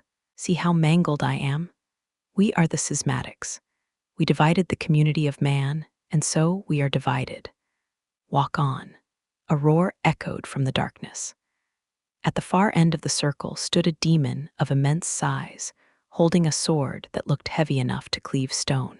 As the sinners completed their lap, their wounds would begin to close, the skin knitting together in a miraculous, agonizing, rapid healing.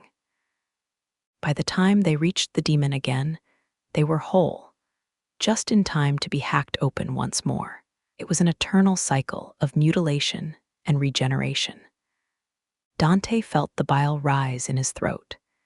He watched a man with his throat pierced through, and another with his nose sliced off, gesturing wildly. The logic of the punishment was terrified and absolute. They had broken the unity of the world, so their own unity was denied. But the true nightmare emerged from the bloody mist a moment later. Master, Dante gasped, pointing with a shaking hand. That one? He carries a lantern. It was not a lantern. A body was walking toward them, dressed only in its own blood. It walked with the steady, sad gait of a penitent, but where the head should have been, there was only a ragged, bleeding stump of a neck. The figure's right arm was raised high, and in its hand, gripping a thick mop of hair, swung a severed human head. The head was alive. Its eyes were wide with shock, blinking in the gloom. As the trunk walked under the bridge, it lifted the arm higher, bringing the face close to Dante so their eyes could meet. O you who go breathing among the dead to see the dead, the head spoke, its mouth moving in sync with the swinging motion. See if any pain is as great as this. The body stopped. The head dangled, looking up at the bridge like a gruesome fruit. I am Bertrand de Born, the head announced, its voice hollow and echoing. I am the one who gave the young King evil counsel. I set the son against the father, Prince Henry against King Henry II. I made them enemies in life, severing the bond of blood that nature knit. The head stared at Dante, the eyes filled with a terrifying clarity. Because I parted persons so joined, Bertrand continued, I now carry my brain parted from its source, which remains in this trunk. Thus, the law of retribution is observed in me. I am the divider, and I am the divided. The image was seared into Dante's mind, the physical manifestation of a broken family. The body turned and resumed its march, the head swinging low near the knees, weeping blood onto the stone. Let the sight satisfy you, Virgil said, pulling Dante back from the edge. We have seen the penalty of division, but time is short, and the moon is already beneath our feet. We must not linger in the shambles. They turned away from the gore-soaked trench, crossing the final span of the bridge. The air began to change again. The metallic tang of fresh blood faded, replaced by a smell that was perhaps even worse, the sweet, cloying stench of rotting flesh and festering sores. They were approaching the final ditch of the Malebolge, where the falsifiers lay in heaps, their bodies corrupted by disease just as they had corrupted the truth. The descent into the pit continued, moving from the violence of the sword to the slow, creeping horror of the plague. Chapter 29. They crossed the final bridge of the Malebolge, leaving the butcher shop of the schismatics behind. But the horror did not fade, it merely curdled. The air in the 10th pouch was heavy, humid, and sick. It smelled of unwashed bodies, gangrenous wounds, and old fever sweat, the unmistakable stench of a pest house where hope has been quarantined outside the door. Dante clapped his hands over his ears. The sound rising from the valley was a cacophony of misery. It was not the angry roaring of lions or the rhythmic wailing of the damned. It was the high-pitched, delirious shrieking of patients in the terminal stages of madness. If every hospital in Valdichiana, Maremma, and Sardinia during the peak of malaria season were emptied into one ditch, the noise would not equal this lament. What is this place? Dante gagged, the smell catching in his throat like a hook. This is the final trench of fraud, Virgil answered, his voice muffled by his robe. Here lie the falsifiers. They corrupted the fundamental truths of society, money, words, identity, and nature. Now their bodies are corrupted by every disease known to man. They descended the bank to the floor of the pit. The ground was not visible. It was carpeted with bodies. They lay in heaps, crawling over one another like worms in a compost pile. Some dragged themselves on their bellies. Others sat hunched, unable to lift their heads. Dante stopped before two figures sitting back to back, propped against each other like warming pans.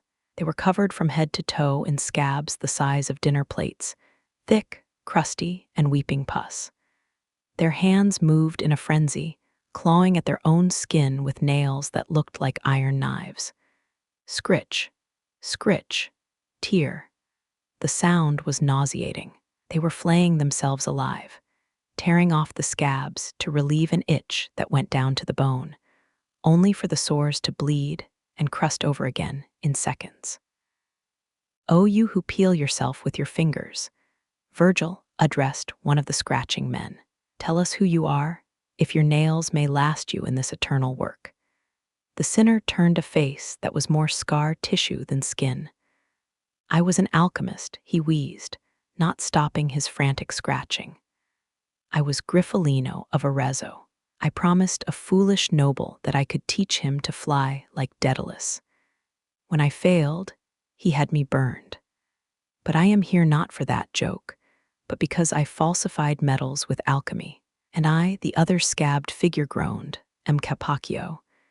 I falsified the coinage of the world. I had a good eye for nature, which made me a good ape of it. I could make brass look like gold. Dante looked away, sickened by the sight of their self-destruction. But the ditch held other wards. Further along, a man ran through the crowd, snapping his jaws like a rabid dog. He lunged at another sinner, sinking his teeth into the man's neck and dragging him across the rocky floor. That is Gianni Schicchi, Virgil pointed out. He is a falsifier of persons. He impersonated a dead man to change the will and steal a prize mare. Now he runs mad, biting at phantoms. And then there were the swollen ones. Dante saw a figure shaped like a lute. His belly was so distended with fluid that it eclipsed his face. He sat open-mouthed, gasping for air, his lips cracked and dry from a thirst that could drink a river. "I am Master Adam," the swollen man gargled, his voice thick. "I had everything in life. Now I dream of a drop of water." I counterfeited the florin, mixing 3 carats of alloy into the gold. For that, I burn with this internal fire, and the water in my body turns to poison. Beside him lay a woman, tossing and turning in a fever dream, smoke rising from her skin as if she were baking from the inside out. "That is Potiphar's wife," Master Adam whispered. "She who falsely accused Joseph. And next to her is Sinon the Greek, who lied about the Trojan horse. They are the falsifiers of words. Their fever is their truth now." Suddenly, Sinon, angered by the introduction, struck Master Adam on his taut, drum-like belly with a fist. Thwack. The sound echoed like a thunderclap. Master Adam retaliated, smashing his heavy arm into Sinon's face. The two began to brawl, trading blows and insults, their disease forgotten in their petty hatred. "Look at them," Virgil said, grabbing Dante's shoulder and spinning him around. "Do not stare. To listen to such squabbling is a vulgar wish."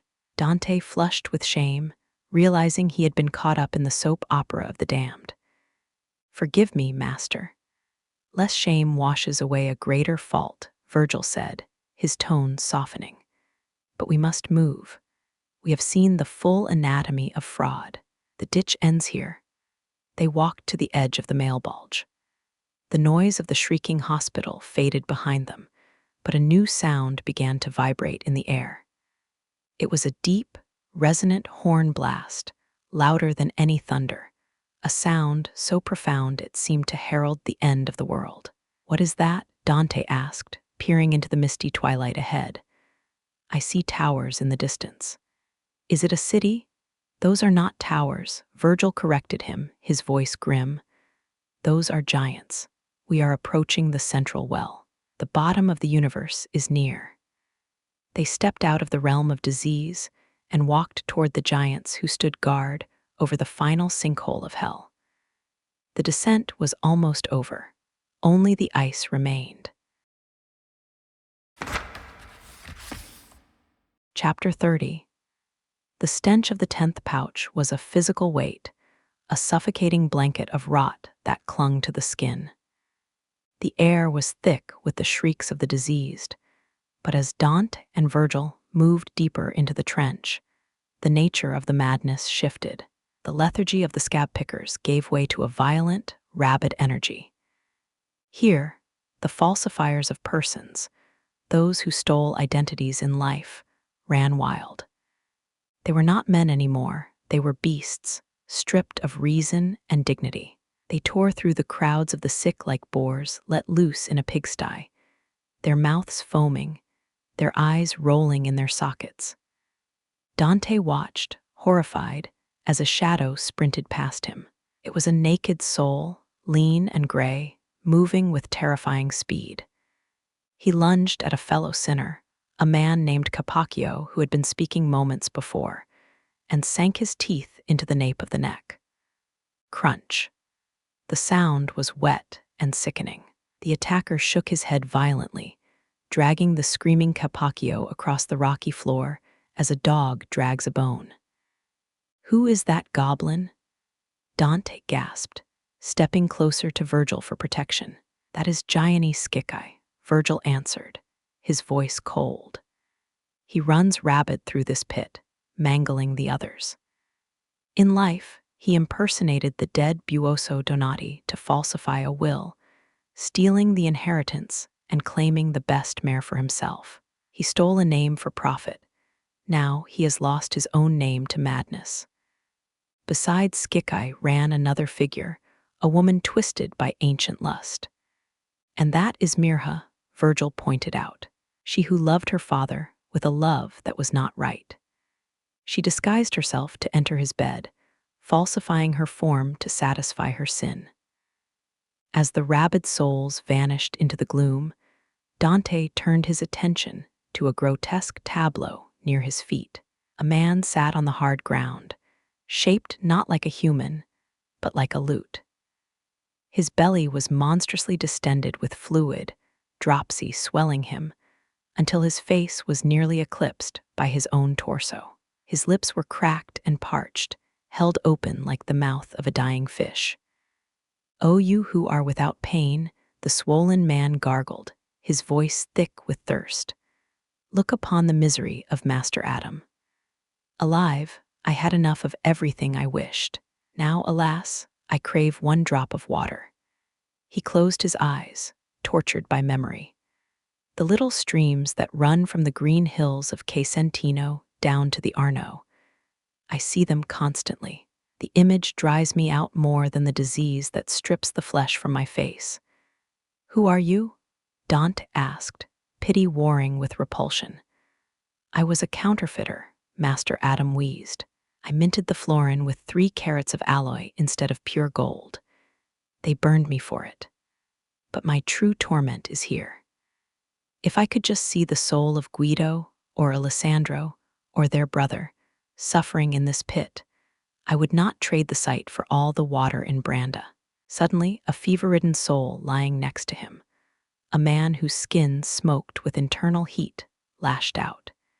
It was Sinon the Greek, the liar of Troy. Angered by Master Adam's naming of names, Sinon struck the swollen belly with a hard fist. Thwack, the belly resounded like a taut drum. Master Adam, despite his weight, retaliated instantly. He swung a heavy arm and smashed Sinon in the face. "Though I am bound by this heavy water," Master Adam sneered, "my arm is loose enough for that. It wasn't so loose when you went to the fire." Sinon spat back, blood trickling from his lip. "But it was loose enough when you were coining. You speak the truth for once."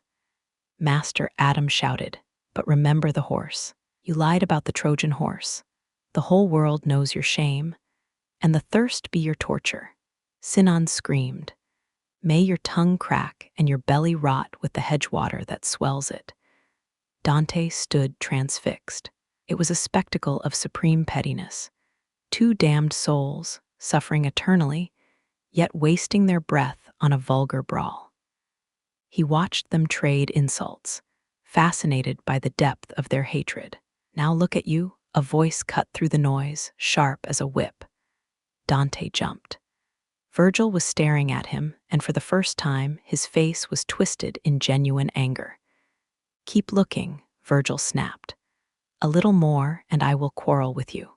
The rebuke hit Dante like a physical blow. The shame flushed his face hot, burning more intensely than the fires of the pit. He realized he had been gawking like a peasant at a street fight, debasing himself by finding entertainment in their degradation. "Master," Dante stammered, unable to meet the poet's eyes, "I am sorry." Virgil saw the sincerity of the shame, and his expression softened instantly. "Less shame washes away a greater fault than yours," he said gently. "Unload the sadness. But hear this, to wish to hear such squabbling is a base desire. It is beneath you. We are here to learn the nature of sin, not to wallow in its pettiness. Virgil turned his back on the brawling liars. The time for lingering is over.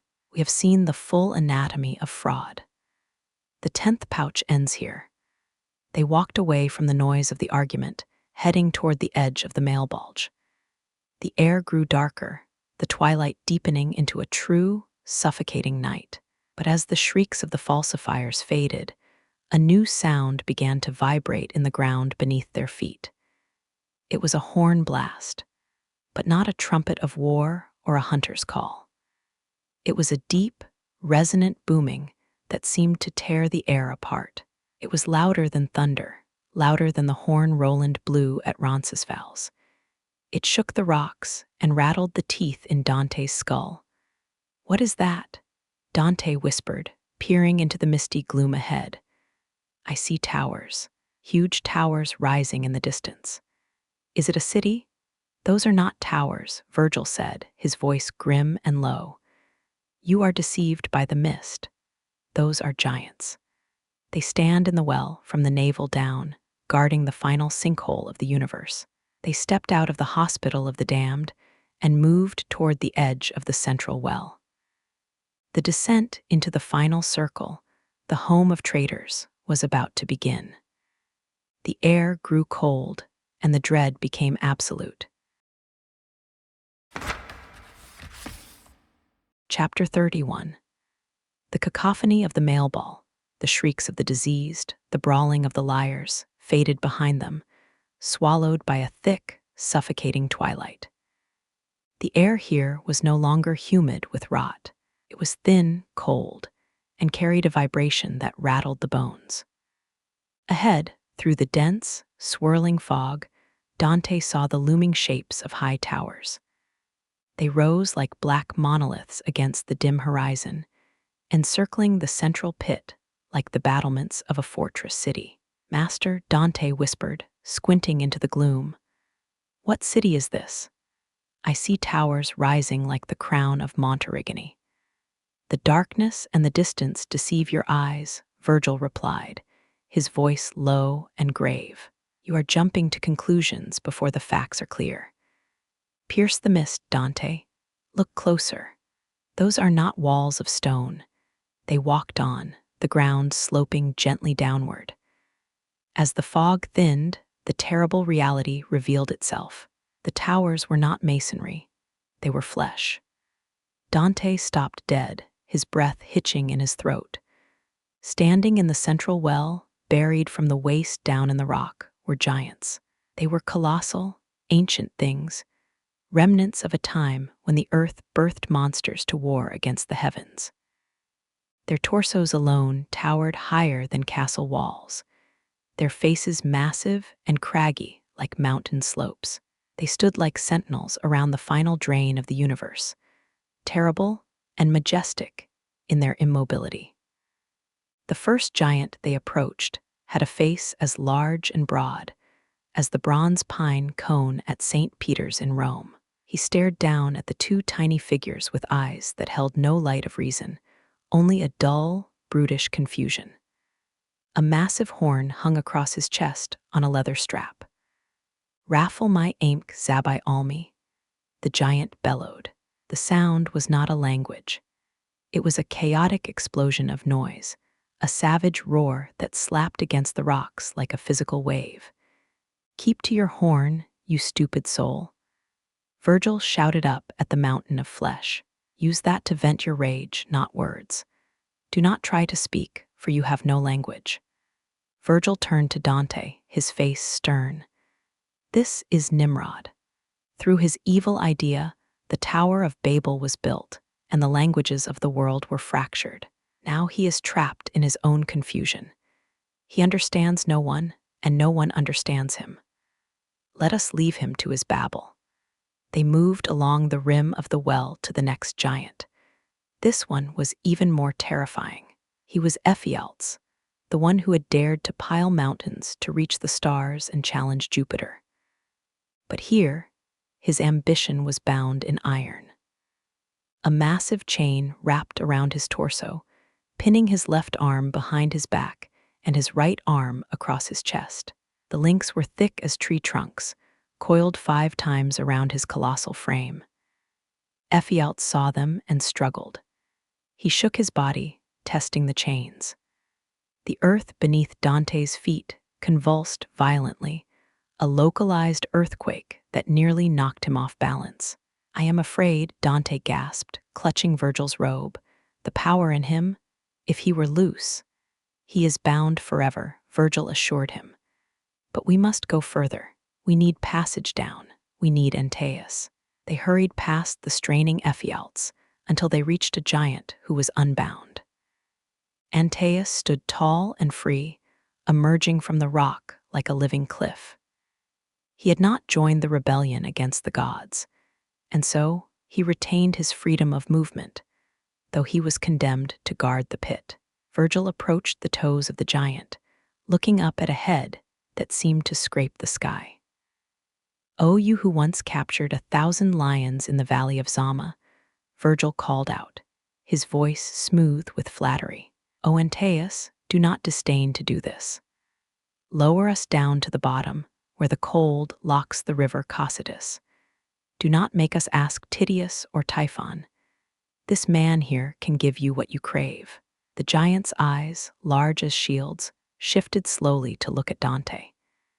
"He can restore your fame on earth," Virgil promised. "He lives, and he has many years left to write, unless grace calls him early." Fame, the currency of the damned.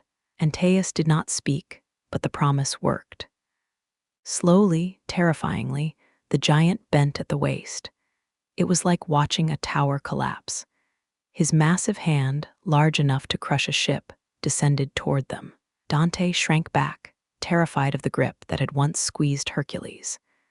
"Come here," Virgil commanded, seeing Dante's hesitation. "Let me hold you."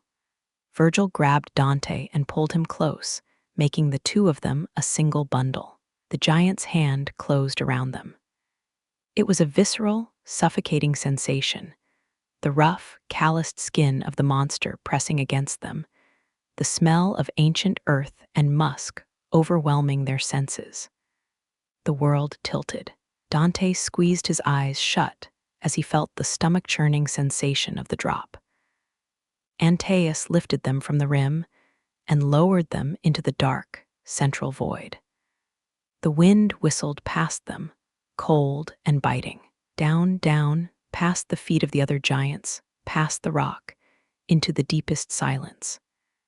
The hand opened. Virgil and Dante tumbled out, landing on a surface that was hard as glass and cold as death. The giant straightened up immediately, rising back to his post like the mast of a ship righting itself after a wave. Dante scrambled to his feet, shivering violently. The air here was dead still, frozen solid. He looked down. They were not standing on earth. They were standing on ice. "We are here," Virgil whispered, his breath clouding in the freezing air. "The bottom of the universe. The center of all weight." Dante looked around. They were standing on the surface of a vast, frozen lake. The descent was over. The nightmare of the Cocytus lay before them, a blue-white expanse of treachery where tears froze before they could fall. Chapter 32. The hand of the giant Antaeus withdrew, rising back into the twilight gloom like a retreating storm cloud, leaving Dante and Virgil standing on the floor of the universe. Dante expected fire. He expected the ultimate heat of the ultimate evil. But the bottom of hell was not an oven, it was a freezer. The landscape was a flat, endless expanse of ice, stretching out under a sky the color of dead iron, a heavy, suffocating gray that absorbed all hope. This was Cocytus. It was not a lake of water that rippled and flowed. It was a solid slab of glass, thicker than the Danube in Austria or the Don under the freezing sky. If the mountain of Tambernic had fallen upon it, the edges would not have even creaked. The cold was absolute. It did not merely bite the skin. It bypassed the flesh entirely and settled in the marrow, turning the blood to slush and the breath to jagged crystals. Dante pulled his robe tight, his teeth chattering with a sound like a stork's beak clapping. He looked down at the ice. It was transparent, but beneath the surface, the horror was preserved in suspended animation. Embedded in the ice, like straws in glass, were the souls of the traitors. They were frozen up to their necks, their faces livid and purple with the cold. They did not scream, they could not. Their teeth rattled eternally, a collective murmur of shivering that sounded like the buzzing of insects. In this first zone, Cana, where those who betrayed their own kin were punished, the sinners held their faces down. They bent their necks so that their chins touched their chests. This was their only defense. By looking down, they shielded their eyes from the freezing wind, allowing their tears to drip onto the ice rather than freezing instantly in their sockets. "Look how they hold themselves," Virgil whispered, his breath clouding in the jellied air. The cold forces them to look at the instrument of their betrayal, the ice itself. Dante stepped carefully, terrified that the ice might crack, or worse, that he might step on a face.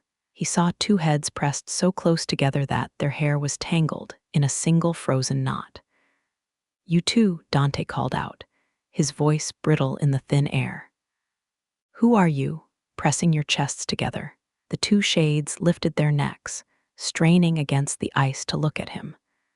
But the moment they raised their faces, the protection was lost. Their eyes, moist with tears, overflowed.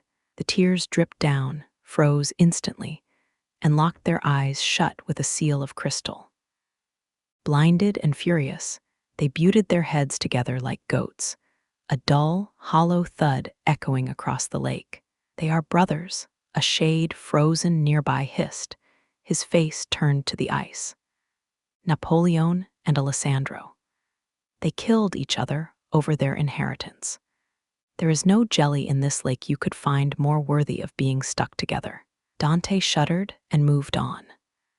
Virgil led him deeper, toward the center of the lake, crossing the invisible boundary into the second zone, Antenora. Here lay the traitors to country. The ice seemed to grow darker, the faces more twisted with malice. Dante walked with his head down, shivering violently, trying to navigate the field of human heads that protruded from the glaze. Whether it was destiny, chance, or a dark will, he did not know, but as he stepped among the heads, his boot struck a face hard on the temple. "Why do you trample me?" The sinner barked, weeping. "Unless you come to increase the vengeance of Monteperti, why do you kick me?" Dante froze. Monteperti. The battle where the river Arbia ran red with Florentine blood because of a traitor within the ranks. A cold fury, alien and hard, seized Dante's heart. The pity he had felt for the lovers and the suicides was gone, frozen out of him by the air of Cocytus. "Master," Dante said to Virgil, "wait for me here. I must clear up a doubt concerning this one."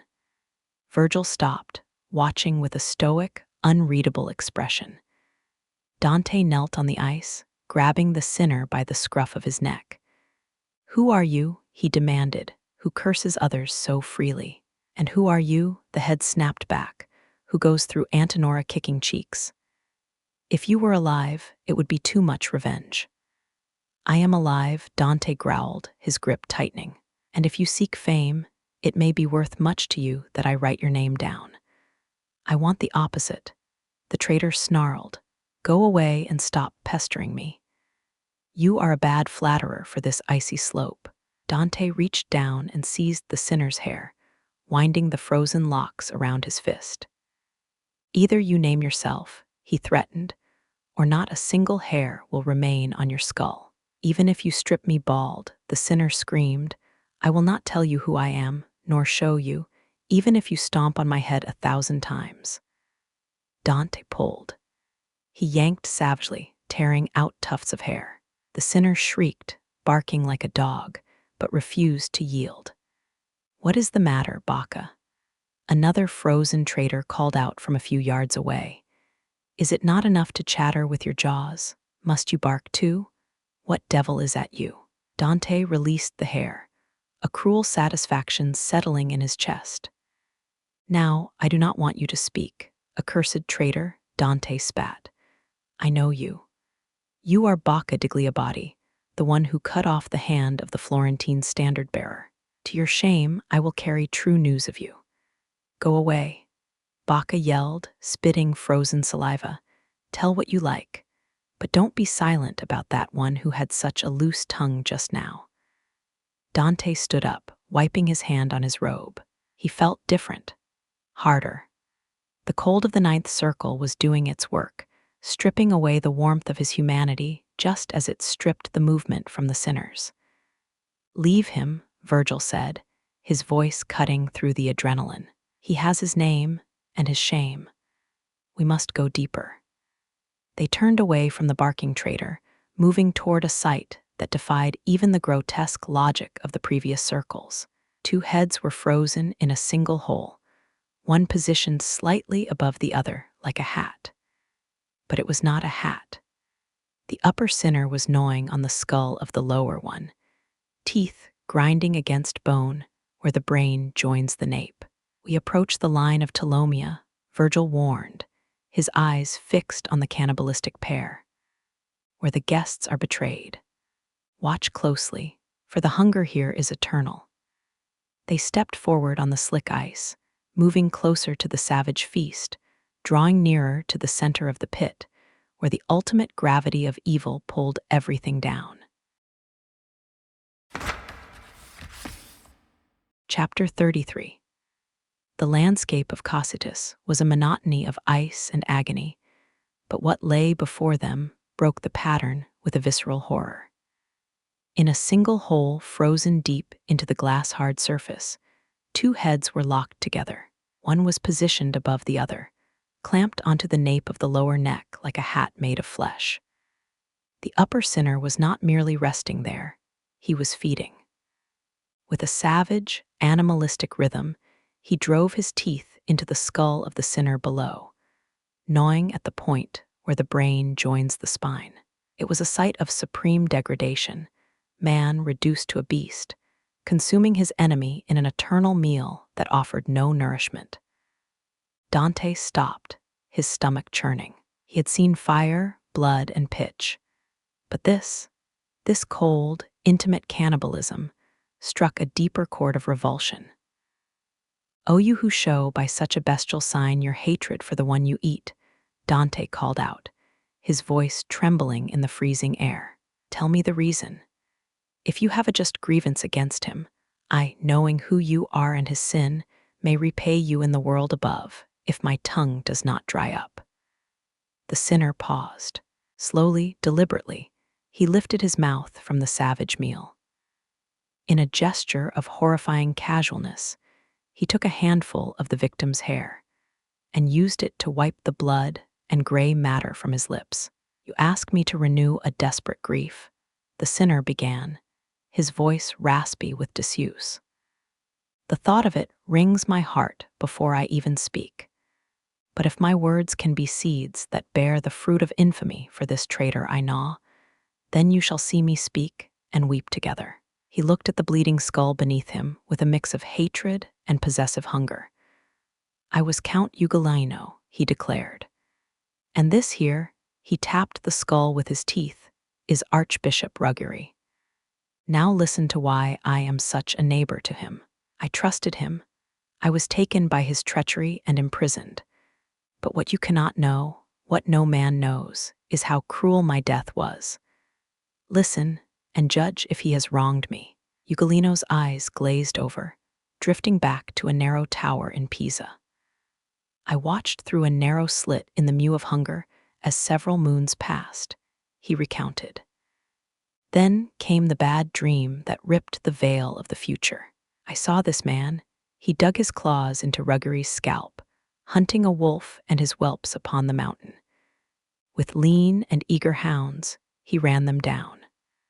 I saw the beast's flanks torn by sharp fangs. I woke before dawn to the sound of my children crying in their sleep, asking for bread. They were with me, my sons and grandsons. If you do not weep now, thinking of what my heart foretold, then what are you used to weeping at? Dante stood silent, the cold of the lake seeping into his bones as the story unfolded. The hour for food approached, Ugolino whispered. But instead of the jailer's footsteps, I heard the sound of hammers nailing shut the door of the horrible tower. I looked into the faces of my sons. I did not weep. I turned to stone inside. They wept. My little Anselm said, "You look so strange, father. What is it?" Still, I did not weep nor answer all that day and the next night. When a little ray of sun entered our mournful dungeon, I saw my own stony face reflected in their four faces. I bit my hands in grief. And they, thinking I did it from hunger, stood up and said, "Father, it will give us less pain if you eat of us. You clothed us in this wretched flesh. Now strip it off." The horror of the offer hung in the frozen air. The children offering their bodies to save the father, a perverse Eucharist in a tower of starvation. I quieted myself to not make them sadder, Ugolino rasped. That day and the next we stayed mute. Ah, hard earth, why did you not open? On the fourth day, Gatto threw himself at my feet, saying, "My father, why do you not help me?" There he died. And as you see me now, I saw the three others fall, one by one, between the fifth and sixth days. Ugolino's voice broke, cracking under the weight of the memory. Then, blind with hunger and grief, I groped over them for 2 days, calling their names after they were dead. Then hunger did what sorrow could not. The implication hit Dante like a hammer. Hunger had overcome grief. The father had consumed the sons. With a sudden, violent motion, Ugolino turned his eyes back to the wretched skull beneath him.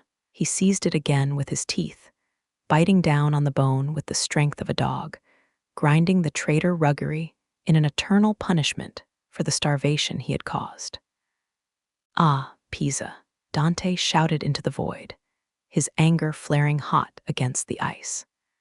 "Shame of the people of the beautiful land. Since your neighbors are slow to punish you, let the islands of Capria and Gorgona move and dam up the Arno, drowning every soul in you. Even if Ugolino betrayed your castles, you had no right to put his children on such a cross." Virgil pulled him away. "Leave them," the guide commanded. "The feast is eternal, and so is the hate. We must cross into the final zone." They moved deeper onto the ice, entering Tolomea. Here, the sinners lay flat on their backs, their faces turned upward. The tears they shed pooled in their eye sockets and froze instantly, forming crystal visors that blocked their sight and plugged their tears, forcing the grief to turn inward and increase the pressure of their agony. "I feel a wind," Dante shivered, shielding his face. "But there is no sun to raise a vapor. Where does this wind come from? Soon you will be where your eye sees the answer," Virgil said grimly. "We are approaching the source of all cold. The fan that stirs this air is near." They walked on, stepping over the faces of those who betrayed their guests, moving inexorably toward the center of the lake, toward the shape that loomed in the misty distance, the emperor of the kingdom of pain. Chapter 34. The wind was not a breeze, it was a wall. It blasted against them with a force that would have stripped the bark from an oak, carrying a cold so absolute that it burned like fire. Dante sheltered behind Virgil's back, shielding his eyes from the gale that froze the very air into invisible needles. They were marching toward the center, toward the source of the wind, into the heart of the final silence. "Look ahead," Virgil shouted over the roaring darkness. The banners of the king of hell advanced toward us. "Can you see him?" Through the thick, freezing fog, a shape began to materialize. It was massive, a dark windmill churning in the gloom. But as they drew closer, the machinery revealed itself as flesh. Dante stopped, his soul paralyzed. He was not dead, and he was not alive. He was suspended in a state of pure, distilled terror. Before him, rising out of the ice to his mid-chest, stood the emperor of the kingdom of pain, Lucifer. He was a creature of terrifying majesty and grotesque ruin.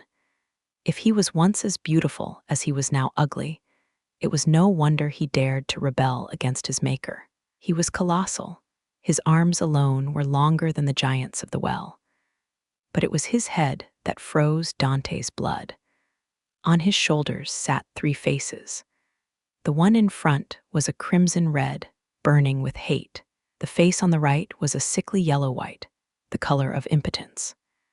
The face on the left was black, like the people of the Nile. Under each of the three chins, two vast wings spread out, not feathered like a bird's, but leathery and ribbed like a bat's. They flapped ceaselessly, beating the air with a desperate, mechanical rhythm. It was this motion that created the wind, freezing the Cocytus, locking the traitor and his kingdom in eternal ice. He wept. From all six eyes, tears gushed down, mixing with bloody foam that dripped over his three chins. And in each of his three mouths, he crushed a sinner.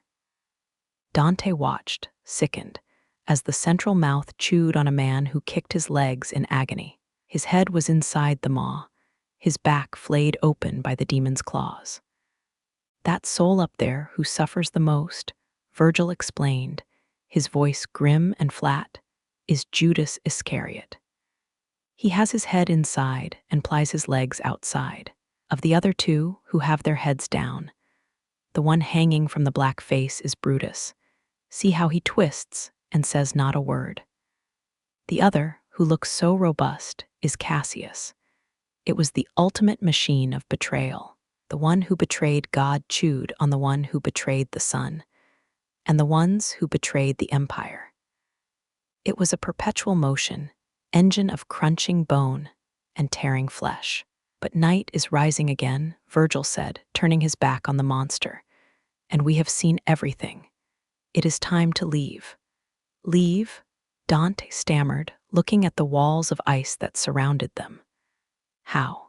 There is no other stair but this, Virgil said, walking straight toward the giant.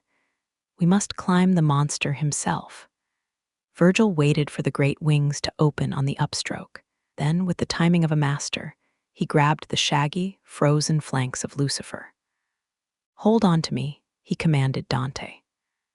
Dante clung to Virgil's neck, burying his face in the poet's robe to avoid the stench of the beast, a smell of wet fur, old blood, and infinite stagnation.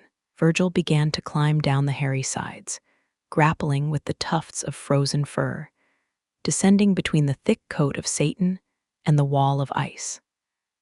They climbed down, past the terrible chest, past the waist. When they reached the point where the thigh turns just upon the swelling of the hips, Virgil did something terrifying. With a strain of breath and immense effort, he turned his head to where his feet had been and grabbed the hair like a man climbing up. Dante panicked. We are returning to hell. Be quiet, Virgil panted, his strength tested to the limit. By these stairs, we depart from evil. They scrambled up through a crack in the rock, emerging onto a stone ledge. Virgil set Dante down, breathless. Dante looked up, expecting to see Lucifer's head. Instead, he saw legs. The giant's massive legs were sticking up into the air, kicking at the void. I am confused, Dante whispered, gripping the rock. A moment ago, he was right side up. Now he is inverted. You imagine you are still on the other side of the center, Virgil explained, catching his breath. When I turned, we passed the point to which all weights are drawn. We are now in the other hemisphere. We have passed the center of gravity. That creature is stuck there, piercing the world. Virgil stood and pointed to a dark, hidden path carved by an ancient stream. Rise up. The sun returns to us. It is a long road and a rough track, but the stars await. Dante stood. The horror of the ice, the blood, and the wind was behind them. They entered the hidden road, climbing up through the crust of the earth, seeking the light. They did not care to rest. They climbed until, through a round opening, Dante saw the beautiful things that heaven bears. They emerged from the dark, stepping out onto the shores of a new mountain, under the open sky. And there, shining in the silence of the night, they saw the stars. From the frozen depths of Cocytus to the burning sands of the heretics, we have witnessed the harrowing descent and the arduous climb toward the distant stars. Every circle we traversed revealed a different facet of the human condition, stripped bare by the weight of eternal consequence. If you found yourself standing before those ancient gates, which circle do you believe would hold the greatest mirror to your own soul? Let us know in the comments below, as we are eager to hear your thoughts on this journey through the shadow of the afterlife. Your presence fuels the embers of our hearth.